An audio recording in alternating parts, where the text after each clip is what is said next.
The Justice League, really America's team, right? Yep. Arguably the Cowboys. well, you have the Cowboys, you have the Yankees, but really I think the Justice League are America's team, filled with notable Americans such as Superman, Martian Manhunter, Wonder Woman, and the like. This is a team that has been at the heart of America for many, many years and are beloved, certainly amongst the people who can hear the sound of my voice right now. And so, what we plan to do is to break all of your hearts, make you really angry, and hopefully have a lot of fun by ranking these characters that are so important to us. And to have this brawl, conversation, to engage in this hearty debate, we have a full cast of pals. We've got Marco, Celsius. Tyler. It's too early. It's too early for that, Marco. It's my second cup. You're gonna be waking up BJ's kids. And whoa, who's that? And joining the stream is my nemesis, my frenemy, Mr. BJ Kicks from Comics Are Dope. Hello. I didn't know I was a nemesis or a friend of me. I thought we were just homies, but hey. Wow. Sometimes just be your own man, you know? After those texts you sent me this morning, bro. Hey, yo, pause. What? Listen, you walked right into it. Or down to the basement, however you want to put that. I didn't even. All right, you know what, man? He just woke up, man. You don't want that. Listen, BJ's here. Thank goodness for that. Make sure you guys check out his channel. Comics Are Dope. It's my favorite comic book YouTube channel, no doubt about that. And he's joined us today to argue about the Justice League. BJ, do you have a deep affinity for the Justice League? I would say they're probably my favorite team in comics. Like, the Justice League are my entry into superheroes by way of the DC animated universe. So, yeah, they're probably the team I'm most precious about. But precious, I would use that term lightly because I'll read a Justice League book pretty much no matter who's in the lineup. So, we got a big fan over here. All right. I didn't realize. I love it. Yeah, I don't know.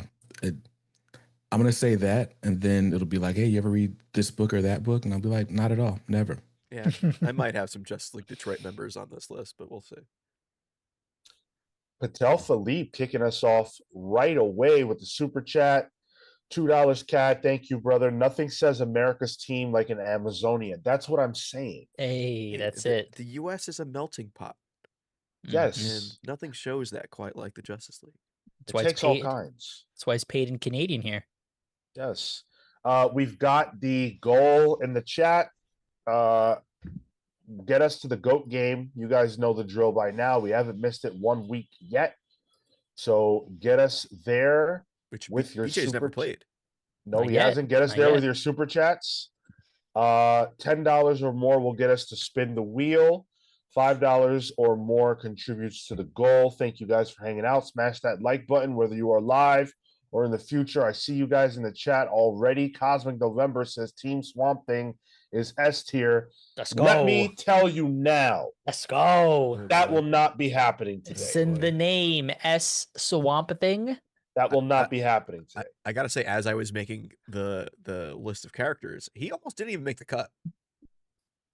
Well, hardly a member. He's there. BJ's a bigger fan of the league than you. BJ Kicks. Does Swamp Thing belong in S tier? We'll get there. We'll get there. Yeah. Let it. Exactly. See that reaction? That's all I have to say. We'll arrive That's all I have to say. Now, let me explain how this is going to work before we get into the ranking. First things first, the rules for the ranking are the criteria are whatever you want. So, chat, understand it now. Whatever reasons you think really make sense as to why, fucking Plastic Man should be S tier, whatever personal reasons you have, they're personal. If you think he's S tier, great. If you don't, great. We're going to argue about all of that. The way we're going to resolve disputes. So, like, there's 4 of us here. If 2 of us think that Swamp Thing is S tier and 2 of us are correct and say he's F tier, the chat is going to be the tiebreaker. We will turn it over to you. We'll put it in a poll, and you guys will help us decide that Swamp Thing is indeed F tier. Oh, that's how this is going to work. You know what I'm going to need, though? What's that? In all seriousness, a primer on these tier lists. Like, I don't know what the levels mean. Okay, that's great. We can do that now. So we've got S through what, Tyler? F?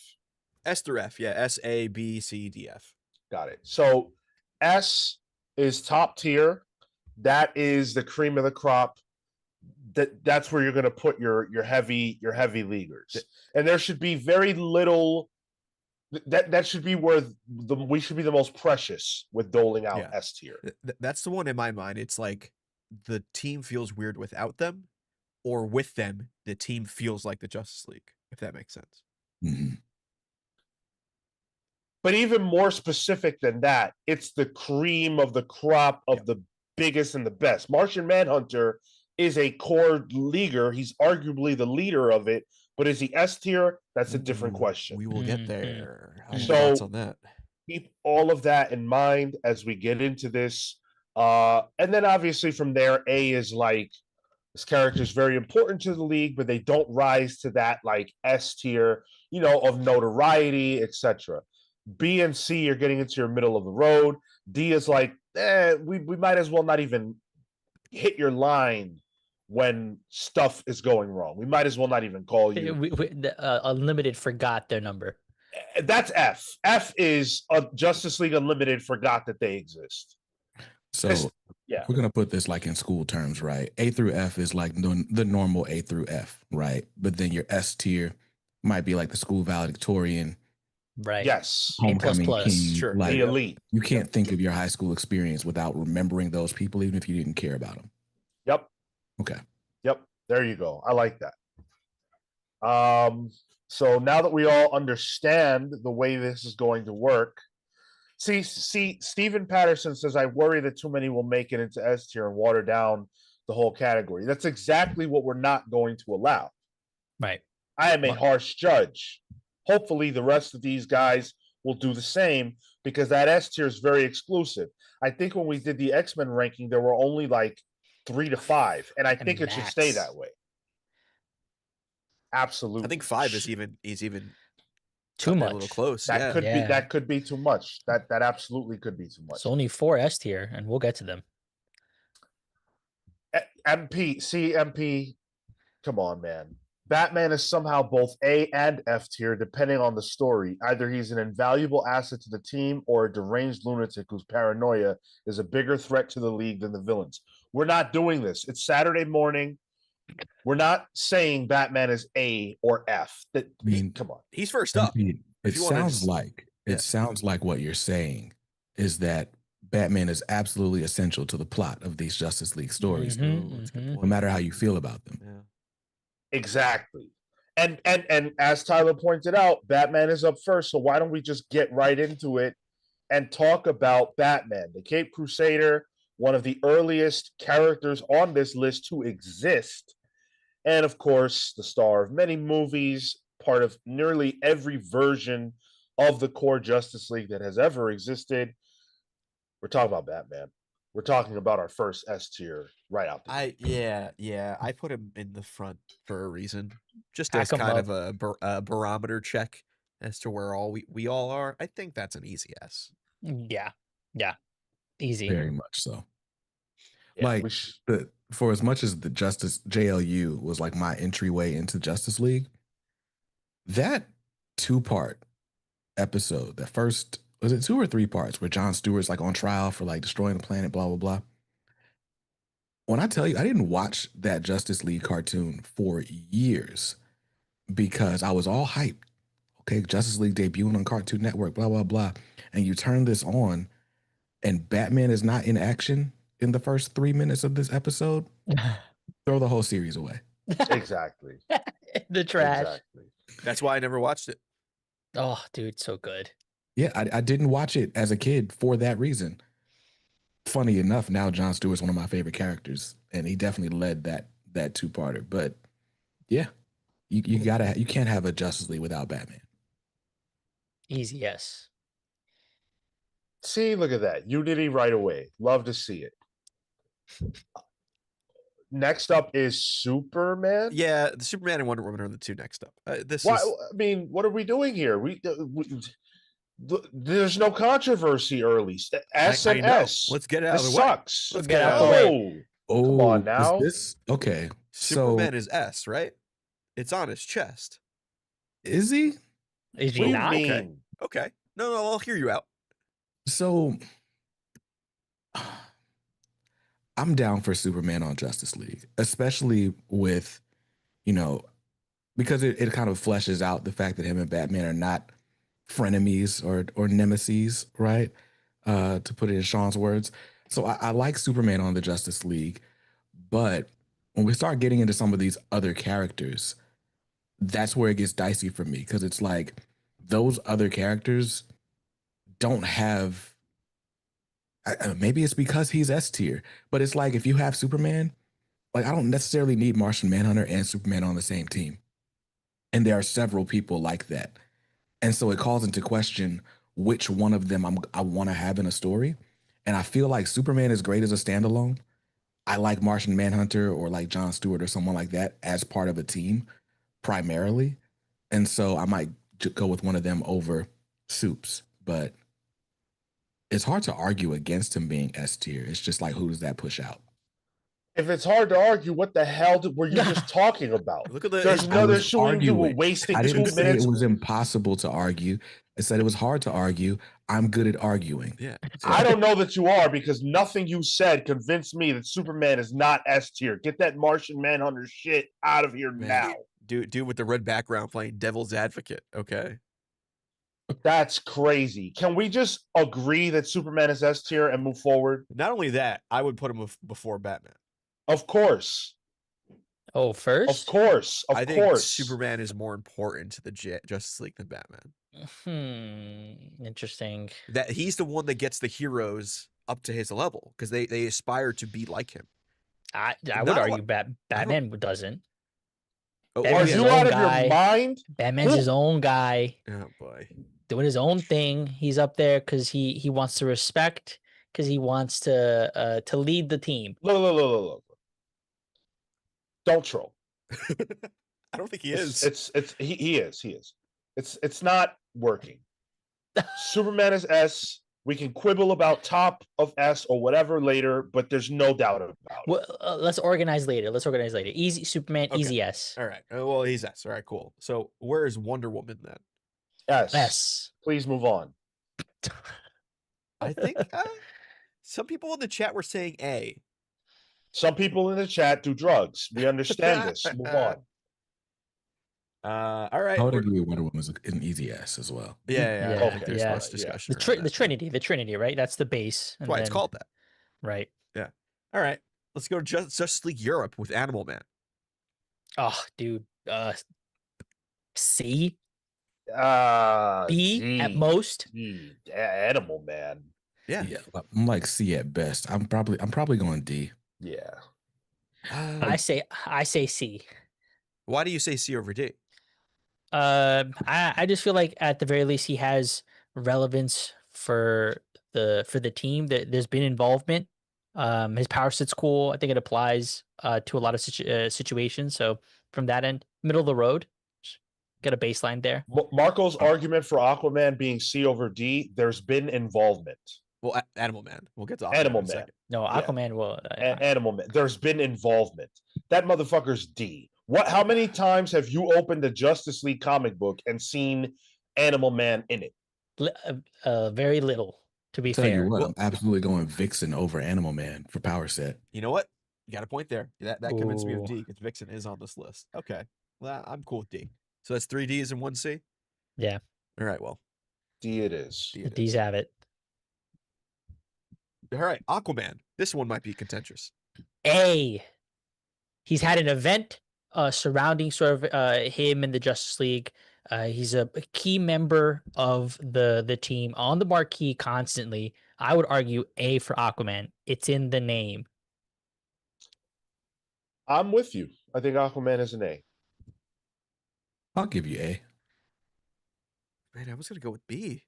I'm thinking B, but I'm really like he's kind of just below these S tier characters in that he's got a skill set that's invaluable to the team and that is not easily replicable. Mm. I feel like Yeah. he's been pushed to be that A character. But like I feel like a lot of time he like is there for an arc and then just fucking pieces out and just doesn't show up for the fight. Yeah, Aquaman's a core leaguer. Yeah.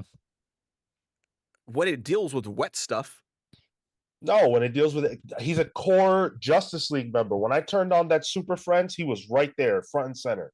well, yeah, Super Friends. That's He's been a part of the league since but the Sean, inception. that was the Super Friends, not the Justice League. Different Okay. team. Fine. All right. Hey. How about Aztec? How about F? Wow. Yeah, I don't even know that man. Who? F. That's Okay. the who tier. F. Yeah, get out of here. All right, Question mark. I threw guys in there for that. Okay. The Flash. Barry Allen, though. I say A. See, this one's tough because to me, the Flash is as important to the Justice League as just about anybody. He's also extremely notable. Everybody knows who the Flash is. Keep in mind, Wally is also on this list. That I would put Barry over Wally. Wow. Okay. It's the OG. Well, outside of J, I guess. For the but- purposes of the league, yeah. Right. Yeah. I say from that, he has tenure. That's an A. I would put Flash an A. I think there's room for 4 to 5 A. I'm sorry, I meant S. I think there's room for 4 to Oh. 5 S's, S. and I think Flash goes an S. Whoa. Hold on a second. You think gotta- Barry gotta- goes an S? Yes. See, I'm trying Interesting. to think because you I'm have the think- cartoon, which is Wally. That's the big one, and then I have like I'm thinking like Morrison's JLA, also Wally. Yeah, but Barry has more of a history with the league. But I think for does he? that, Of course he does. he's a founder, right? Yeah. Like for that reason though, I believe he's an A, whereas Wally would be the S because he not only has the lineage, the passing of the baton, but has the meteoric rise of popularity. People have founded Wally to be a bigger name for them. I'd argue Wally's S and Barry for his longevity, for his origin in league as A. So you're saying Wally S. Barry A. Right. That's kind of where I'm landing. Where you at, BJ? I don't know. I do agree that having a Flash is essential to the league, and in as much Flash would be S tier, or at the least A tier. I'm having a hard time with, is it Wally or Barry? Steven Patterson brings up Flashpoint, which was an event based around Barry that led us into the New 52. How many events has Wally had based on him? Heroes in fucking Crisis? Yeah, Barry fucked everything up. The worst DC event of all time. Sullied his good name. And they mix it up so much, like in other media. I think with comics, there's a very clear, like, this is the legacy, this is the mantle, and Wally's the greatest to ever do it, right? If I'm pulling in the movies, like, wasn't Ezra, is his name Ezra? They were Barry. Barry was the Flash of note in a lot of the animated stuff. I know Wally was there too. Right. I say Barry S. Say A. If I'm anything, I'm Wally's with Marco faster. on this. MP, Wally is as associated with the Titans as he is the JLA. So I'd vote Barry as S and Wally as A. That's a great point, too. That is fair. Can't double dip. If he's more associated with the Titan, or as I would say that takes away from his value to the league. Oh, interesting. I would say that adds his stripes. You know, he has more. Stripes. He has more consistency there. He has more representation there. He's gone up through the ranks. I think just the fact that when Tyler said the Flash and then says Wally, and we're like, oh, it's Wally. I think the fact that Barry was top of mind for all of us probably means Barry should be the higher rated character. Oh, interesting. Is this our first split? It is, and I'm putting up a poll now. Sounds Oh, like you we have got a it. split. So we're gonna go to the chat. We're gonna go to the listeners. Who do you guys think? You got it. Well, I guess if we're doing Wally as well, Yeah, right we might now, as well do Wally right now. too, Yeah. So vote Barry S, Wally A, or Wally S, Barry A. Get your vote on. Ted H with the 10 spot. Thank you, Ted, for kicking us off. Already heating up this early. Me likey, more chaos, please. Don't worry. It's like Don't cardio. you My heart worry. rate's going nice and early in the morning. We'll get there. And that's not just the coffee palpitations. Entertain Me says, Tyler, I can't believe saving her mother's life is a fucked up thing. Maybe looking into who her killer was, maybe the movie could have figured that one out too. Dan Trudeau, I like Wally better, but Barry is a founding member. I like Rob. Option 3, both S. No. I would feel weird putting them both S. I agree with that. No. Matthew Lewis, what did Barry do in the league that was noticeable besides Crisis? You can't say besides. You can't say besides a massive event like that. You can't do that. Remember fucking Final Crisis when Barry came shooting through and returned to life? How sick that moment was. I hate that event. That was the only cool thing that happened in that event. The J.G. Jones art. Yeah, I dude. remember that cover. Order of Dylan. When was the last time Wally was even in the Justice League currently? Well, technically right now, Yeah, because right now, everybody's Yeah. in the Justice Yeah. League. Yeah. But Even Swamp Thing. outside of that, I think he was still in the Justice League as a member when he had like that red with the hair sticking out suit. I think at one point. Post Rebirth. I feel like he was in there. I feel like what they do is like they have one Flash at this point have a solo book, and the other one is a Justice League Flash. That seems the dynamic they seem to be going for. vote, because right now we've got a tie. No way. We do. In the poll? Besides the most important event in DC Comics history, exactly, Oh, Super Job. You It's cannot do going that. it's Final going back and Crisis? forth. The most important event.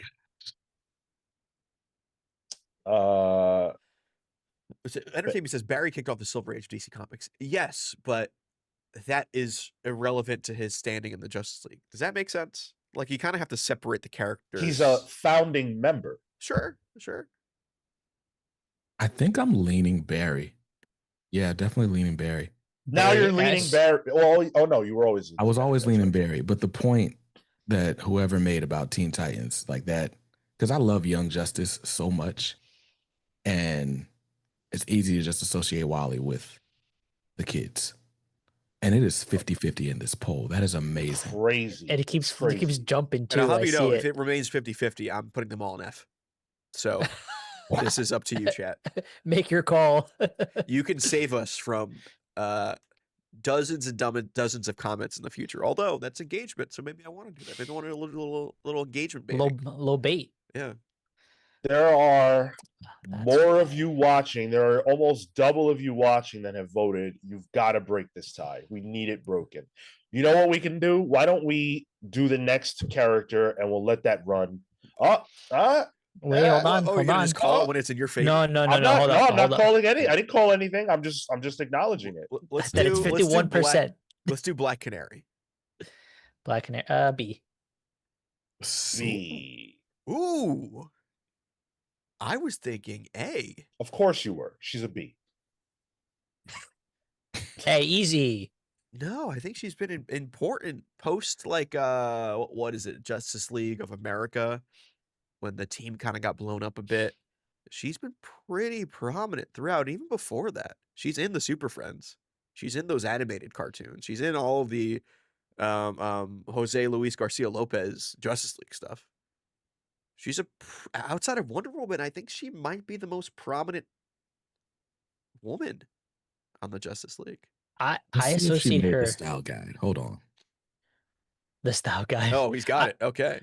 I honestly I associate Black Canary more with JSA, but that's just from my reading. That's the other Black Canary. For sure. Oh, who are we talking? Is which Well, Lance? this is Dinah. Yeah. Okay, not Drake. But even then, my mind goes to a Black Canary character, JSA.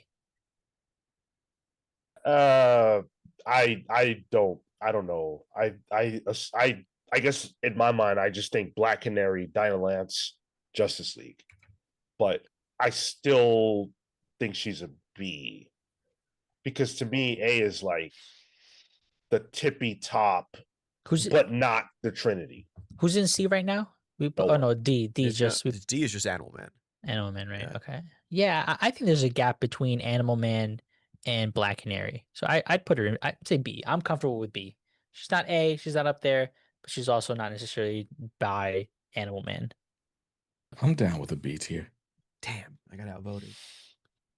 B All for right, Black Canary. B, and then I'm gonna close this poll in the chat. We've had it more than enough time, and you guys have made your decision. Chill. 53% of Damn, you say close. Barry S, Wally A. All We still right, got you most of guys them are that count wrong. votes in Arizona, so Good job, chat. Order of Dylan. Barry won the poll. Justice for Barry. I think Wally needs more justice now because of Heroes of Christ. You guys are Talk to wrong. Tom King about it. We'll see him at Air Comic Con. I'm sure he Oh. gets enough of those questions. Entertain me with a good point here. I feel she's more Birds of Prey these last 2 decades. That's also true. Yeah. That's fair. Yeah. I guess. All right, let's do. I think BJ froze, but let's do Jaime Reyes, Blue Beetle. C. C. C. Definitely. Okay, is our first C entry? C. Chicano. That's No, not- what is he? He's Mexican. Oh, he is? Yeah. Nice. Steven Patterson says, "Has Tyler want to vote yet?" Are you talking to the history of the comics pals? Because the answer is probably no. Yeah, I think Jaime is C. He's like Yeah. the go-to POV young character now. Like he even showed up in the most recent couple issues. I almost think D. Whoa. He's gotten a movie. He's gotten, I say that gives him Got a some movie. cred. He's got a movie, but what does that have to do with the Justice League? But I think that improves his value in terms of where he should stand. Don't flim-flam me. He hasn't done anything with the Justice League. I can't even think of anything he's done with the Justice League, to be fair. He should be in D. We like him, but what the hell does he do? Well, He and doesn't also do Ted anything Cord in is the up movie. next too. So Oh my God. Yeah. Come on. Bro, that's an Okay. A. Oh, Yeah, he ain't an A. That's an A, Don't bro. lose your mind. I think Ted Cord, the OG. I think Jaime is D. Ted is C. I'm with that. B, dude. At least give him a B. He's up there with Black Canary. I don't think he's Black Canary level. I think so. When do you see him though? I feel In a Justice League comic book, when have you seen Blue Beetle? Ted Cord? Nowadays, he doesn't have the same kind of stature that he once did, and I think that's due to no fault of him because Jaime's taken over and it has made him irrelevant there. He got But taken he over. Where do has, you see Jaime with the league, dude? No, Do you no, no. hear it? but that's what I'm saying is because of that, he's gotten overshadowed, and that history that he's had with the league has gotten overshadowed. I think the C is a misappropriation of his former status as a Justice Leaguer. I think that's why I think he's a B. He's a current member, first of all. So Oh, true. get your facts straight, Marco. He's like head of tech on the Watchtower right now. That's right. I think he's a B. I personally love him. I'm gonna lean with C. I think he's a C.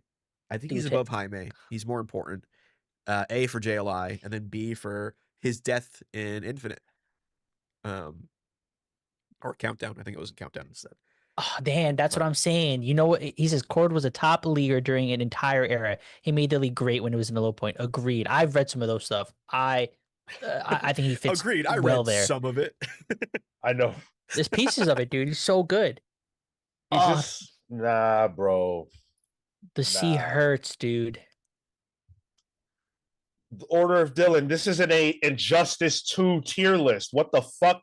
He said Jaime was also a core member in Injustice 2. We're not bringing up Injustice here. Injustice has wild lore that is confusing. Injustice. We went so crazy. BJ's fucking all fucked up now. Damn, we lost him completely. All we see is OBS now. Dan, I haven't seen your vote. I need to hear from you. Where do you put him? Where do you put Ted? You're asking Dan? Is Dan here with us right now on this Well, panel? I just want to hear his opinion. Matter. It doesn't matter for the purposes of this. I want to hear where he's at. Marco That's trying to it. phone a friend. That's all I'm trying to Be a say. millionaire, Marco. What the hell is this? BJ, you good? I think so. All right. Wait, am I? Yeah, I thought he had strong opinions on Blue Beetles. he couldn't take it. He's getting palpitations. Yeah. Are we putting Jaime in the league over? Was it Cord? No. No think way. Tyler and I said D for Jaime Reyes, C for Ted Cord. I could get with that. All right. All right, that's 3-1. Thank you, Dan. Some Maybe once I sense over finish here. JLI, my opinion will change on this. And I know everyone's saying Ted at B. Oops, sorry.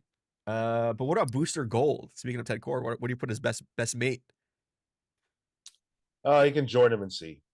Yeah. I might even say D, but you'd put him below. You potentially put him below Booster. I mean, below Ted. yeah, who is he? Yeah, I feel like Booster is the bottom of the two. Yeah. Definitely the Um, bottom of the two in that kind of suit. In JLI, it's really like I'm trying to think of a prominent Booster Gold Justice League story that isn't JLI. And then he's kind of a nuisance outside of that. Like, it looks like they might finally be making him something in the comics with what's going on right now in terms of its relation to the Justice League. Like, do we count 52 as a Justice League story? Yes. Oh, well. Oh, you mean 52, not Yeah. New 52. Yeah. That's a DC Universe story. Yeah, I feel. yeah, Yeah, I I would wouldn't say consider Batwoman. Like, Batwoman shows up in 52, but I don't consider her a Justice Leaguer per se. I think of blue and gold. Booster is the lesser of the two. I put him under Ted. Oof. I might be with you. I might be with Dion Booster as well. Yeah. But I don't but that means Animal Man. I don't feel like he's the same as Animal Man. And that's why Ted got to go up one. Make it feel right. No, that doesn't feel right. I think if anything, Booster. I'd put him on the same level. Yeah, I'm gonna say C instead. And then we'll rank them inside. So wait, so who says C? I can get behind C. And then we'll rank them in between. I'll put the two of them on the same tier. So C. Fine. Okay, that's fine. All right, Captain Atom. Who? I know him, but who? I'm with you. I think Captain Atom. The best thing Captain Atom did was inspire Dr. Manhattan.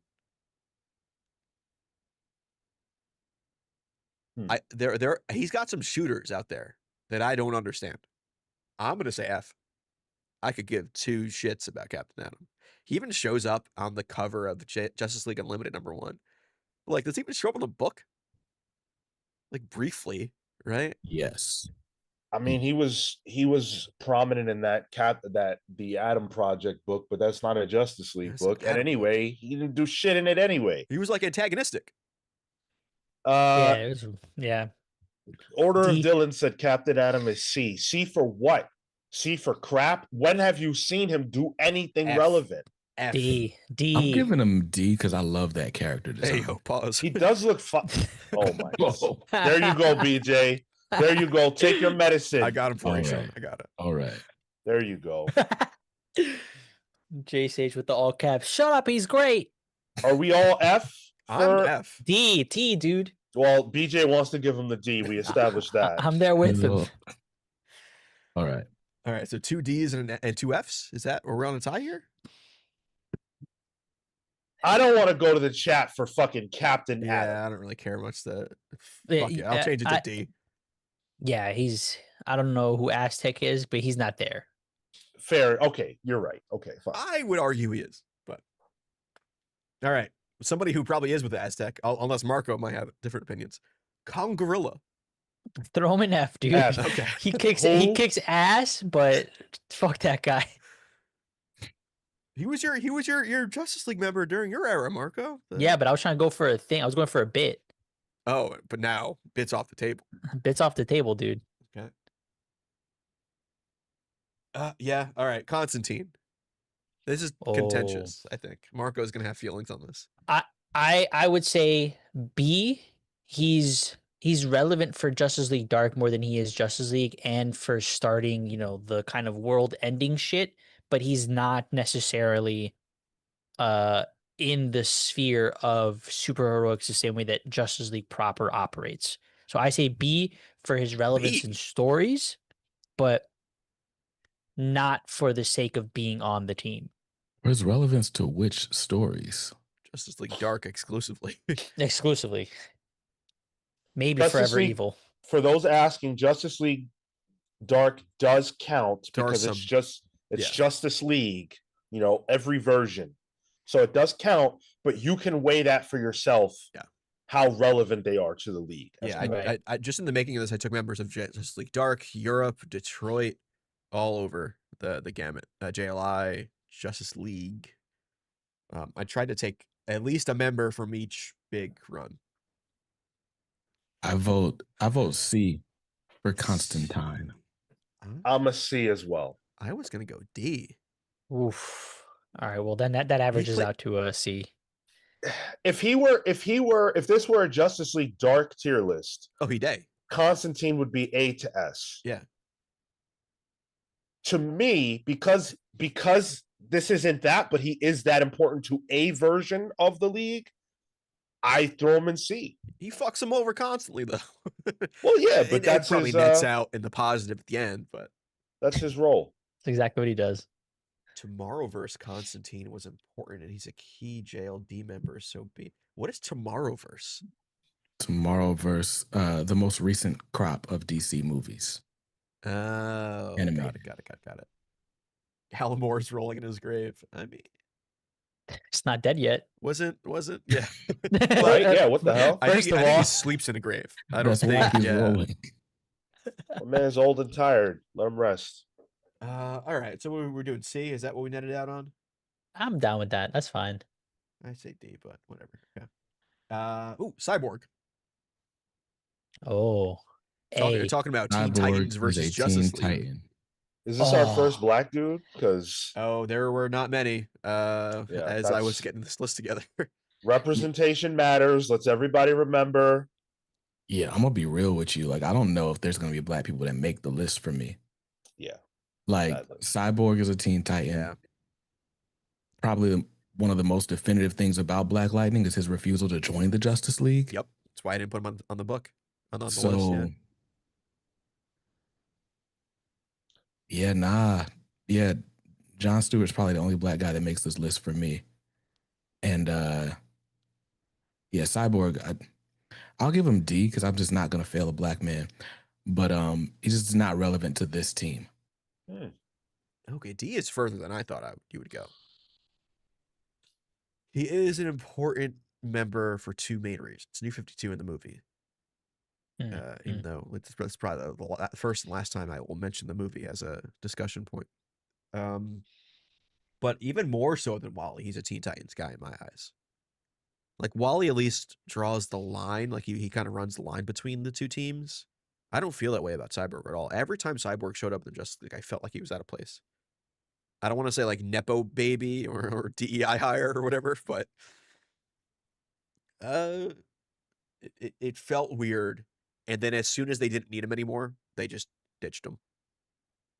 He went right back to Teen Titans when that was important for him. And he is officially a founder. It is part of the new history of the DC universe. So technically, lore-wise, he is a founder as well. I'm comfortable with C or D. I'd prefer C. I think C. Yeah, I say C. Right in the middle. Yeah, That feels yeah. like harmless. I don't feel too much in either way. Yeah, C is fine. See, it's cool. All right, let's do some more Justice League Dark with Detective Chimp. D. Yeah, D. I was gonna say F. Well, I could be swayed. Nah, I like him way more than the other two fools. That shit might as well say who tier. Man, you know what? I mean, Aztec and Kongorilla, yeah. All right, all right. D. BJ, any dissenting? No, I don't dissent to D. All right, Dr. Mm. Fate. That tier for Detective Chimp. Good Dr. save. Fate. Oh. That's tough. As I was doing research on this, I didn't realize how often he's in the Justice League. Who's this? Dr. Fate. Dr. Fate.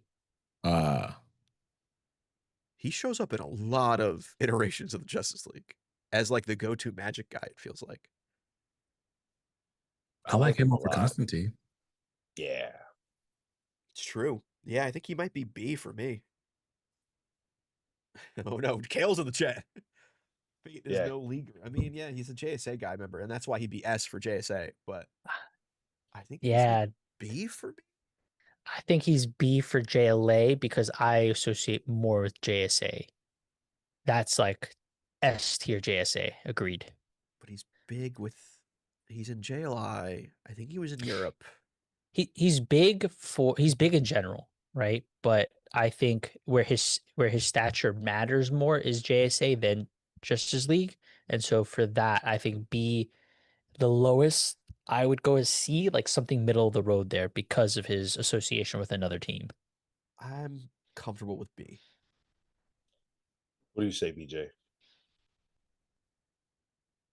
I'm kind of inclined to lean C as well. Yeah, I can't see him being B for the league. All right, C it is. Dr. Light, the good one. D. D, yeah. You don't want to put her in F? Jeez.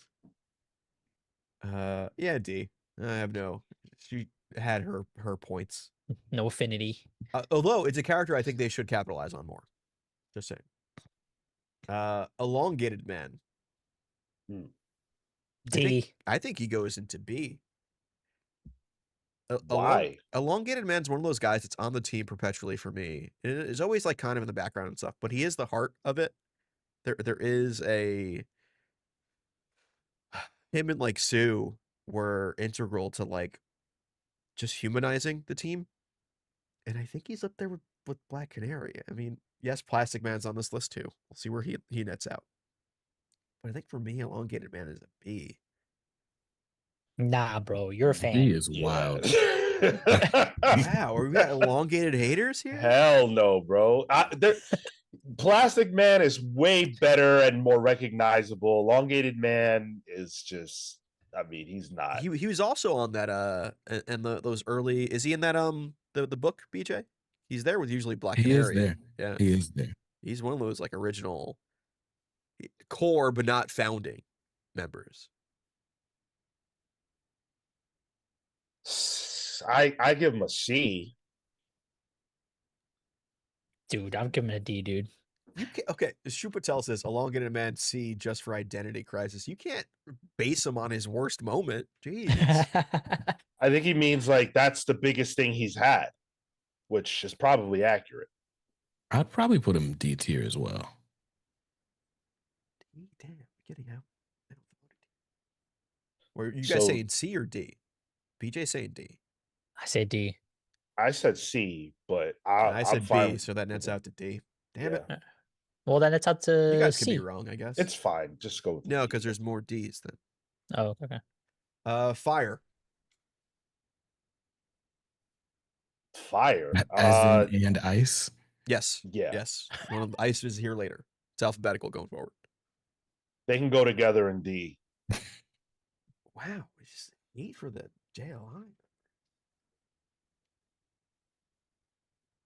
I guess recently the most important story that Fire and Ice have had were Human Target, which is not They've even got a their Justice own League book. And they got their own book, yeah. Yeah, I didn't read that either. Oh, me neither. I'm just saying. So Fire and Ice. Any dissenting opinions on Ice? Let's put them next to each other. It looks nice that way. Ooh, Archer variants for those that I put on there. Man, Archer. Nice. Good. All right. Firestorm. D. I can see Sean fighting his fandom here. As much as I think Firestorm is incredibly cool, he's definitely irrelevant. So I am fine with a D. Ooh, I was gonna put him in C, and I don't like him. C's cool too. I love. I could put him in I think C. I think he belongs in C, but I think Firestorm was that early POV young character. You know, he is the Blue Beetle of his era. That's a good point. He's on that Um, team with Elongated Man and Zatanna and Black Canary and all that. I'll throw in a C vote. There you go. beautiful, my man, Firestorm. All right, let's get through a whole bunch of Green Lanterns real quick. Guy Hell Gardner. yeah. Guy Gardner. A tier because he's an asshole. I don't think that's how that works. Oh, B. B. No, as a, Gardner's B. you think what he Ooh. should be lower? I think every Green Lantern, there's 4 here, should be in a different tier. Like Interesting. for the Justice League. Oof. I'm going John Stewart as the top tier Green Lantern for the league. Under him, I would put Hal. Okay. Under Hal, I would put Guy. Ooh, you're close to mine. I'm with you on for Justice League. It's John, Hal. Then I would put Kyle above Guy. Let's go one at a time. Yeah, Wrong guy. I think Guy is the least important out of all 4 of these. I would agree. I've read more Guy than Kyle, so Same. whatever that is, it's flipped. A Guy's gonna be higher than Kyle. Kyle's at the bottom. I think of God because I understand a Green Lantern tier list, but this is a Justice League tier list, and I think of Guy as being more important to the league than Kyle. Yeah. I mean, Kyle was the one in the 90s and also during Morrison's run. I think he was on the team longer than Guy was. That's true. I guess I was thinking about other iterations of the league as well. Like Guy is in JLI. That's his big Justice League stuff. Yeah, I would be fine. I'm B or C with Guy. My gut says C. He's in there. Like putting him with Cyborg and Blue Beetle and Booster Gold makes sense to me.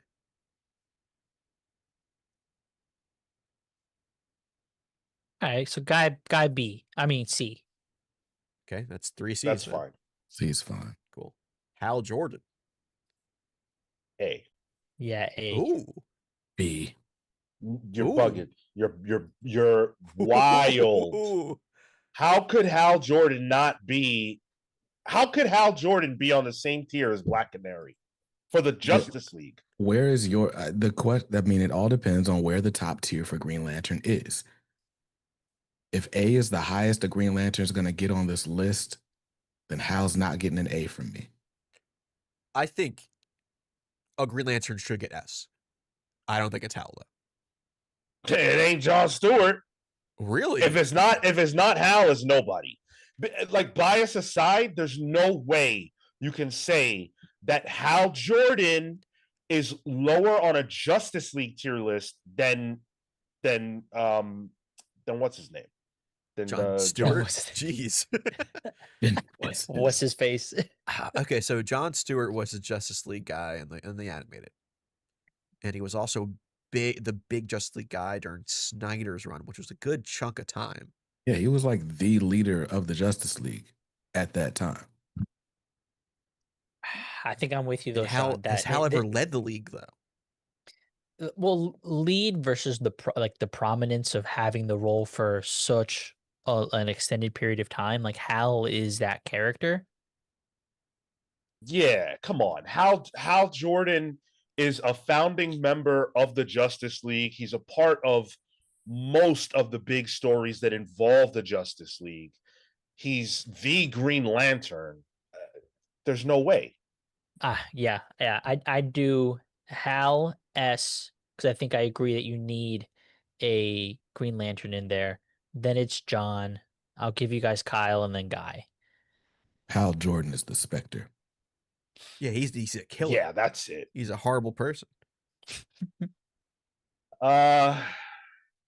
Getting him into S. I mean, yeah, I could, but to me, then that would be the last S. I'm cool with the Green Lantern being the last S.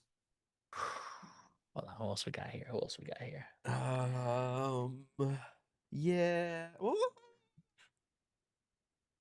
Yeah, I'm cool with that. Looking ahead a little. I'm looking ahead, and I think there are maybe 2 options that can debate that, but We'll get there. I say Hal S. Hal S. I think Hal A, John S. I agree. Oh, all All right. right, Let me get Chat. that poll. Let me get that poll going. There you chat. go. The question is Hal Jordan S tier or is John Stewart S tier? Electric says, "Remember Zanshi? Who the fuck is Zanshi?" Why would The planet that John Stewart destroyed in Oh. Cosmic Galaxy. Oh, okay. Oh yeah, All right. yeah. You know, sometimes. John is top of A, Hal S, Hal S, I Hal mean, S. if we're holding Zanshi against John Stewart, how are we not holding like Yeah. destroying the power battery and the entire core against Hal? I don't hold anything against anybody because to me, that's all story. The fact that the story took place and the character was prominent in it speaks to their prominence in the league. So I think that's that's irrelevant. So while we let this run, Kyle Rayner is B. Sure.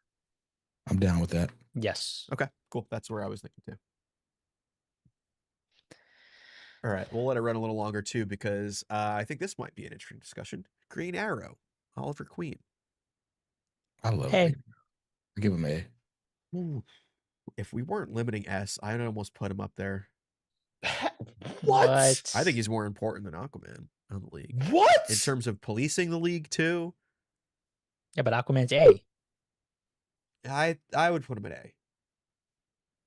He is an A. A. No, I'm no, like, I'm saying yes. Green Arrow at A. Oh yeah, yeah. That's fine. Yeah. Yeah, I was yeah. reacting to the S. I A thought you is- said yeah. I would also put thought you said S. I would put him in B, to be honest. I don't think Green Arrow is that critical, not on the level of Aquaman or Wally. Certainly not. But yeah, so I'm actually gonna go with B. I'm judging this chat so harshly right now. Speak on it. This poll, y'all are at 67%, 68% 69. for Hal Wow. over They get it. John. They get on it. on. Justice League. How old are you people? That's my question. How old are you? What the I say Hal is S. How old are you? You also got to You and I are remember, the same age. Oh, I have to remember what, Tyler? BJ, you started the episode talking about your love for the cartoon.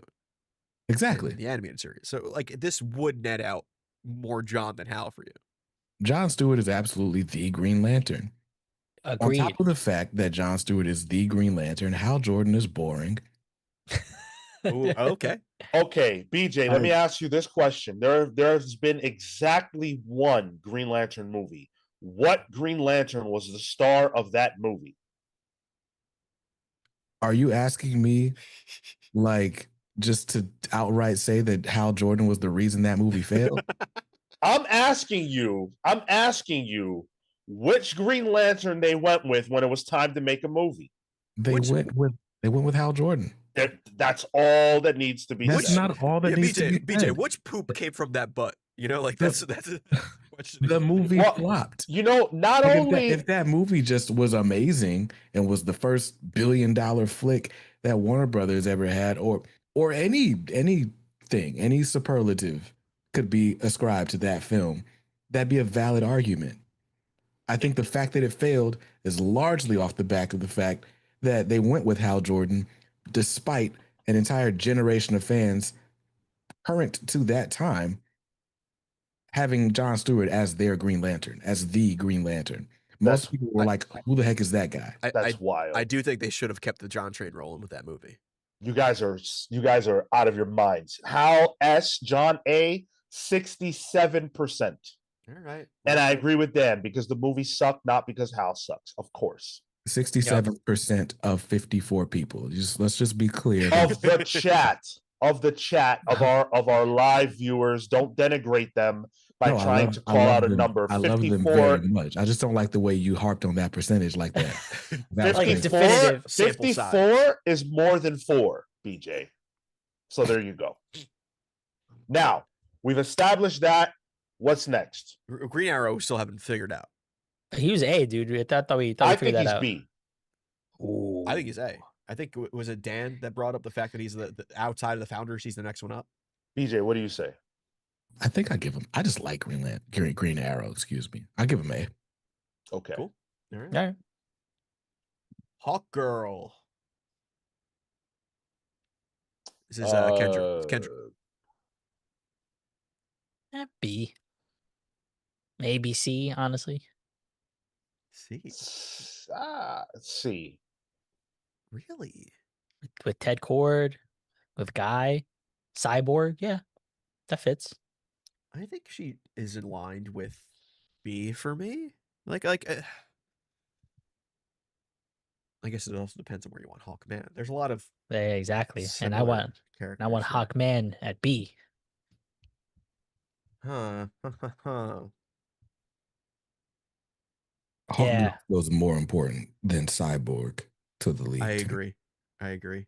I think think she's I'd B. give her And a B. honestly, I would also put Hawkman. So I would put Hawkman below her, to be honest. What? He's JSA in my eyes. Not. So is she. They both are. I feel like, but she's shown up more prominently as a Justice League member in the cartoon and in Snyder's run, and potentially in the movies that are coming up. See, Well, this is not a Justice Gang tier it's list. true. It's true. I'm saying C for Hawk Girl. I agree with that. So 2 C's and 2 B's. Was BJ, that you it? said B? Or you were saying C as well? Did I say C? No. I put her above Cyborg. She's a B. All right. All right. To the poll. We have to go back to the chat Here so we go. that I could be right again. Hawk Girl, C or B? All right. Well, while that's going, Got Hawkman. it. I say he's a B. I give I'm him with C. you. I was going to say C. Oh, We're on this poll for them too. Oh my God. Can we edit So- the poll to? So it's hold like on. How do I? you have to just get rid of it and do it again. Hawkman B, Hawk Girl C, or Hawk Girl C, Hawkman B. Okay. Where does Hawk Tua end up on the list? Is that did they net out? Is that joke still relevant? No. Okay, missed out on that one. Cool. Dan says Hawk Girl's a C. She was on a lower tier than Qatar during the satellite years. Not fair, but that's how it's been. I love Hawk Girl, but looking over the comic history, she's a C. Wow, Dan saying that sexism is just going to be part of the ranking here, just historical sexism. Wow. come And on, Dan. racism. Yes, of course. Says the guy who wanted to put Jon Stewart on a lower tier.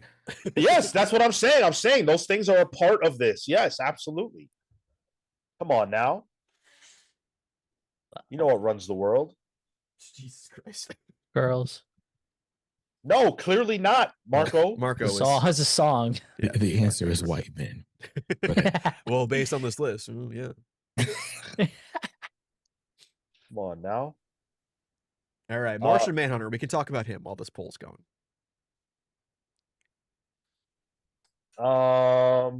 I would have argued S. I For think Martian Manhunter? he's the only one on this list that I would argue S for. That is outside of this 5. But we did say we would keep it a 5. Is he more important than Flash or Green Lantern to me? No. I think I put him in on the same level. I give him an A. I give him an in world cotton, like inside the comics, Martian Manhunter is definitely more important than everybody in A. To like popularity wise, he's not, but inside the books, he is. I would say A for Martian Manhunter. See, I would put him above Barry. But Just you in also- terms of, because he's always been Martian Manhunter. It's always been the one guy. There's no argument on, well, this Flash was a different guy at this time. Like, Martian Manhunter is a mainstay. In universe, yes, but I think when you leave that and consider everything else, there's no way you can put him in S. There's no way that iconography wise or anything like that, he is an S tier character. I feel like he is one of the characters that if you asked a casual fan, Martian Manhunter is there, but they would be like, yeah, and he's there, right? The relevance of Martian Manhunter to a casual reader doesn't exist as much as it does for the other characters. That said, uh, because is a founding member, he's a consistent member. Um, I think A makes sense because I don't know that he's also like we haven't had an event surrounding him to my knowledge. Well, He hasn't he hasn't been the key player of that book outside of leading the team in certain cases.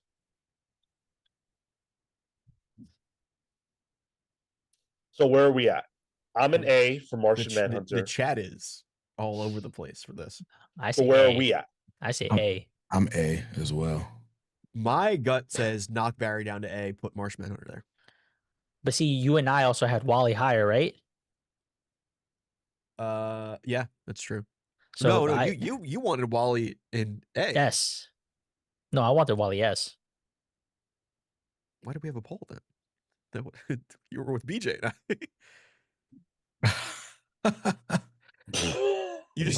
You wanted Barry S. Yes, you did. No. Of course you did. That's what you said the I whole was time. I was the one who made the argument that Barry is meant to be an A because Wally's the bigger character. Somebody else had Oh. So then what the heck? Wait, somebody well- else is forgetting who it was. BJ, did you have Wally as S? No. Oh, No, Yeah, that's what okay, I'm saying. so That's what I'm me and saying. B Yeah, did. that's what I'm saying. Okay. Yeah, me and Tyler had Wally at S. That's why. Okay. All right. So that was 3 A's for Martian Manhunter. Yeah. Yeah. Okay, boom. Now all right. Yeah. let's close this poll here. And with 29% of the Ooh. vote, Hawkman B, Hawkgirl C. Damn, that eked it out, dude. Sheesh. Let's go. We got a super chat here. Before we get to the next one. Yeah. Scott Simpson 199. BJ, what was it like the night Obama got elected? What? Yeah, it seems random, right? Does it? So I have a newsletter. It's called This Week in Comics. You can go to thisweekincomics.com to read and subscribe. In my most recent newsletter, I described my first time like seeing white people in their natural habitat. Like I went to a theater party, and that was the first time I heard Living on a Prayer. And just like the pandemonium that song created was insane. Like, and I mentioned in the newsletter, I've never seen white people that happy, except maybe like one other time. And the one other time was the night of the Obama election. It's 2008. It's 2008. It's November. It's a rainy night in Greensboro. And I'm a freshman in college. They put a big election watch party in like our student union, basically. And so we're watching it on like this massive projector, watching CNN project all the votes or whatever. They're like, hey, Obama's the winner. And like immediately it is chaos. Like you go outside and there's just a sea of people. I saw like white girls in the fountain, like hugging each other. Like why were they in the fountain by the calf? Like just, I've never seen people so elated for any reason ever. But yeah, that night was crazy. Fun fact, I got profiled that night. I apparently fit the description of somebody that had beaten up an RA in some dorm. And I did not have proper identification on me. Oh no. Because our RA was Republican, or at the very least he was going for McCain. And like he like kicked us all out of the hall, like as people were like celebrating or whatever. So I just was kind of wandering on campus that day or that night. And yeah, I got stopped by the cops, like, hey, blah, blah, blah, blah. I was like, what? And the only proof I had that I like was a student was just the fact that I had my dorm key on a lanyard around my neck. But it was enough. It was enough for them to let me go on my own recognizance. You got racially profiled on the same night that Obama won the presidency. That's brilliant. Right. First of all, happiest white people I've ever seen in my life, and I still got racially profiled that night. That is insane. The people celebrating were like, we did it. We solved it. We solved it. It's done. We ended it. Yeah. No more guilt. Oh my gosh, that night was funny. Man. That night was funny. And if I'm, I don't know. Those I would put those on equal happiness levels. Like we elected a black guy, and oh snap, Bon Jovi just came on the radio. Those two things really get the people going. I mean, have you ever seen Sweet Caroline play at a white wedding? Oh my god! So I'm a Carolina basketball fan. Oh, And okay. so Sweet Caroline, they play after every win, no matter what, and just they do it at the football games as well, and it's probably a better sight at the football games. But yeah, no, just I don't know, like I feel like as Izzy just put it, Yeah. Caucasian elation, like that's just a thing that needs to be studied. Like there is no joy in the world like white people joy. Like it's amazing. White joy. Oh my White god. joy. I haven't seen a whole lot of that in my life.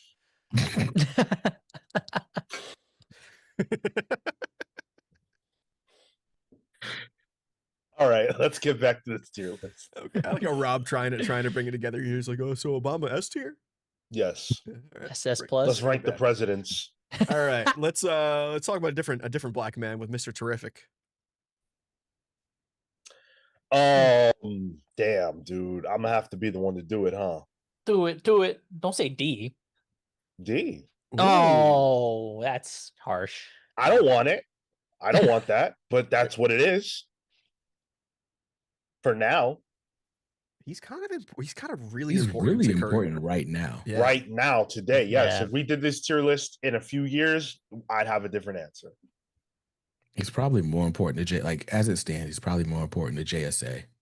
Yeah, that's my yeah. thing. I'm still going C though. I think that's why I would give him C's because of his relevance to JSA. He has the longevity of that, and that gives him a little stature. But to JSA, to JLA, it's only recently relevant that he's kind of like popping off. So I would just feel weird about putting anyone he's essentially one of the leaders of the Justice League right now. Today. Yeah. architects. And that's why I would put him in C, I think I cannot put a leader in D, no matter how short they've been doing it for. Yeah. Speaking of architects, Jon Stewart should be S tier. Justice for Jon Stewart. Okay, well, I agree with you. Put the hashtag in. All right, so we netted out on C on that one, right? Yeah. Yeah. Okay. Yeah. Plastic Man. B. Ooh, Oh, Why? higher than I thought. Because he's extremely recognizable. He's extremely recognizable. I think common people know who Plastic Man is. He fills a very unique role in the team, again, because Elongated Man is in hell. So yeah. I'd argue that Plastic Man is not as recognizable as people think. He just has a loud fan base. Dude, what? Elongated Man versus Plastic Man? I'm pro Elongated Man in this situation. There's no way. There's no way that Elongated Man is more recognizable than Plastic Man. I don't know what this guy is talking about. I don't think he's B. I don't think he's the same level as Black Canary. I think you can maybe put him. I think C is fine for him. I think C is fine. The same level as Cyborg? I think so. Same level as Mr. Terrific? I'm fine with that. Yeah. I kind of like him on Kyle Rayner level. And maybe that's just, me reading that Morrison, Mark Wade era. He's there and present and exciting. But I'm not mad at C. I just think he's more relevant to the league than Cyborg. So, Sean, you said B originally, right? Yeah. 2 Bs, 2 Cs? Unless I'll switch to a C because I don't feel like we need to go Okay. to the poll for Plastic Man. Okay. So, All right. All right. Yeah. Someone that I wouldn't mind going to the poll. Power Girl. Jesus Christ. Hey. Didn't mean to. Maybe I did. Power Girl. I think she is relevant to like one big era of Justice League, and that's Justice League of America. And since then has kind of been thrown in the background. Shows up. I don't think she ever really has prominence. Ooh, people saying F for her. Jeez. Rip.